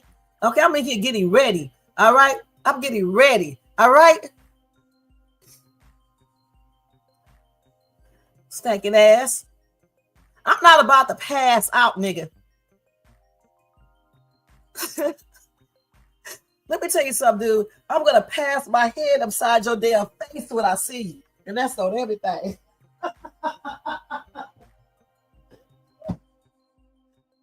my head upside your head, dude, when I see your ass, okay? You love to pick with people, Jermaine. I'm sick of your ass, Jermaine.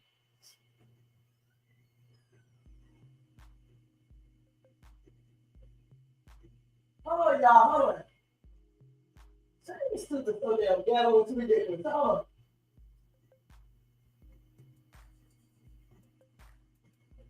I can put that on my mouth yet. You going? Oh no! Please. You're just all going out here at the same time. They're giving the fat though. Oh my God! Let me get my butt out of here. Oh my God.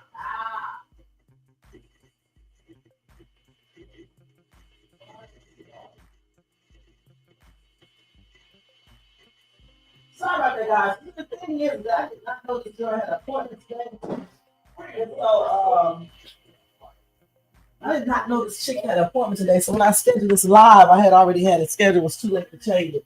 Yeah, doing my thing. So anyway, guys, I got to get out of here. All right, I got to get out of here. It's been fun talking about Tissue's ass and then Jermaine's stinking ass, you know. But you know, it was fun. Thank you guys so much. On the real though, okay, whatever. Okay, whatever, Jermaine. I'm not overdosing on no damn aspirin. Okay, I was taking my actual pill, you stupid ass moron. Okay, I know you don't know anything about medications or the medical stuff, but I was actually taking a hypertension medication, you damn weirdo. All right. Anyway, thank you, Tony Bands. You are such a great man. You know what I'm saying? I really do appreciate you. You are a man that other men should look up to. Okay, especially these men right here in this chat. I do appreciate you coming here, Tony, being the man that your mom and dad raised you to be. Thank you so much. Thank you, Stinking Tissues and Stinking Jermaine.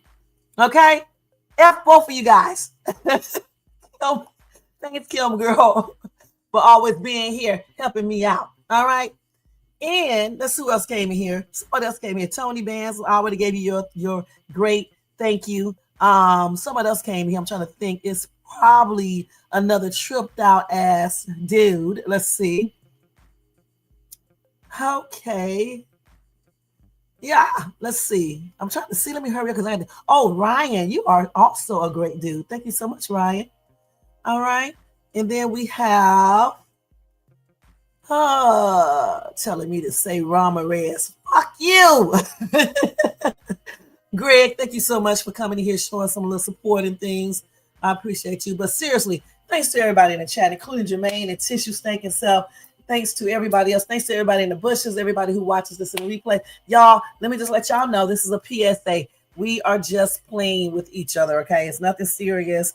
I like people when they voice their opinions and when they go against me. It's so fun.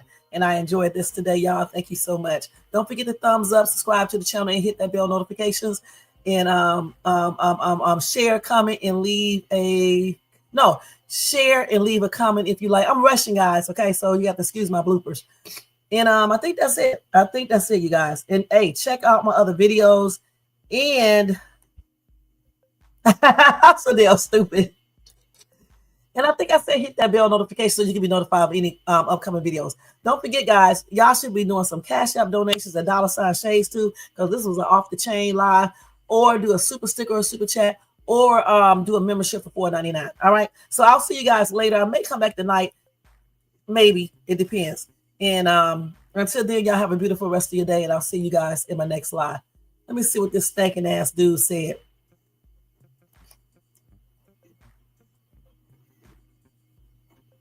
Y'all crazy. I know. This boy is always messing with me. Y'all, if y'all could have heard that damn Nova, I'm telling you, Nova told my ass off so long yesterday. It was a hot ass mess. Nova was saying all types of shit. I couldn't even come back because I didn't know what else to say. So Jermaine think he has that type of flow. Jermaine don't have no flow, and that's on everything. See y'all later, and I'll talk to y'all in my next live. Peace out. Let me take this stuff down, banners. I got to hurry up because I got to go run out here and go get ready. Let's see. Where's the thing at? All right, there you go, right there. And I may try to come back tonight. I don't know for sure, but thank you guys so much and good night. All right, I got to get out of here.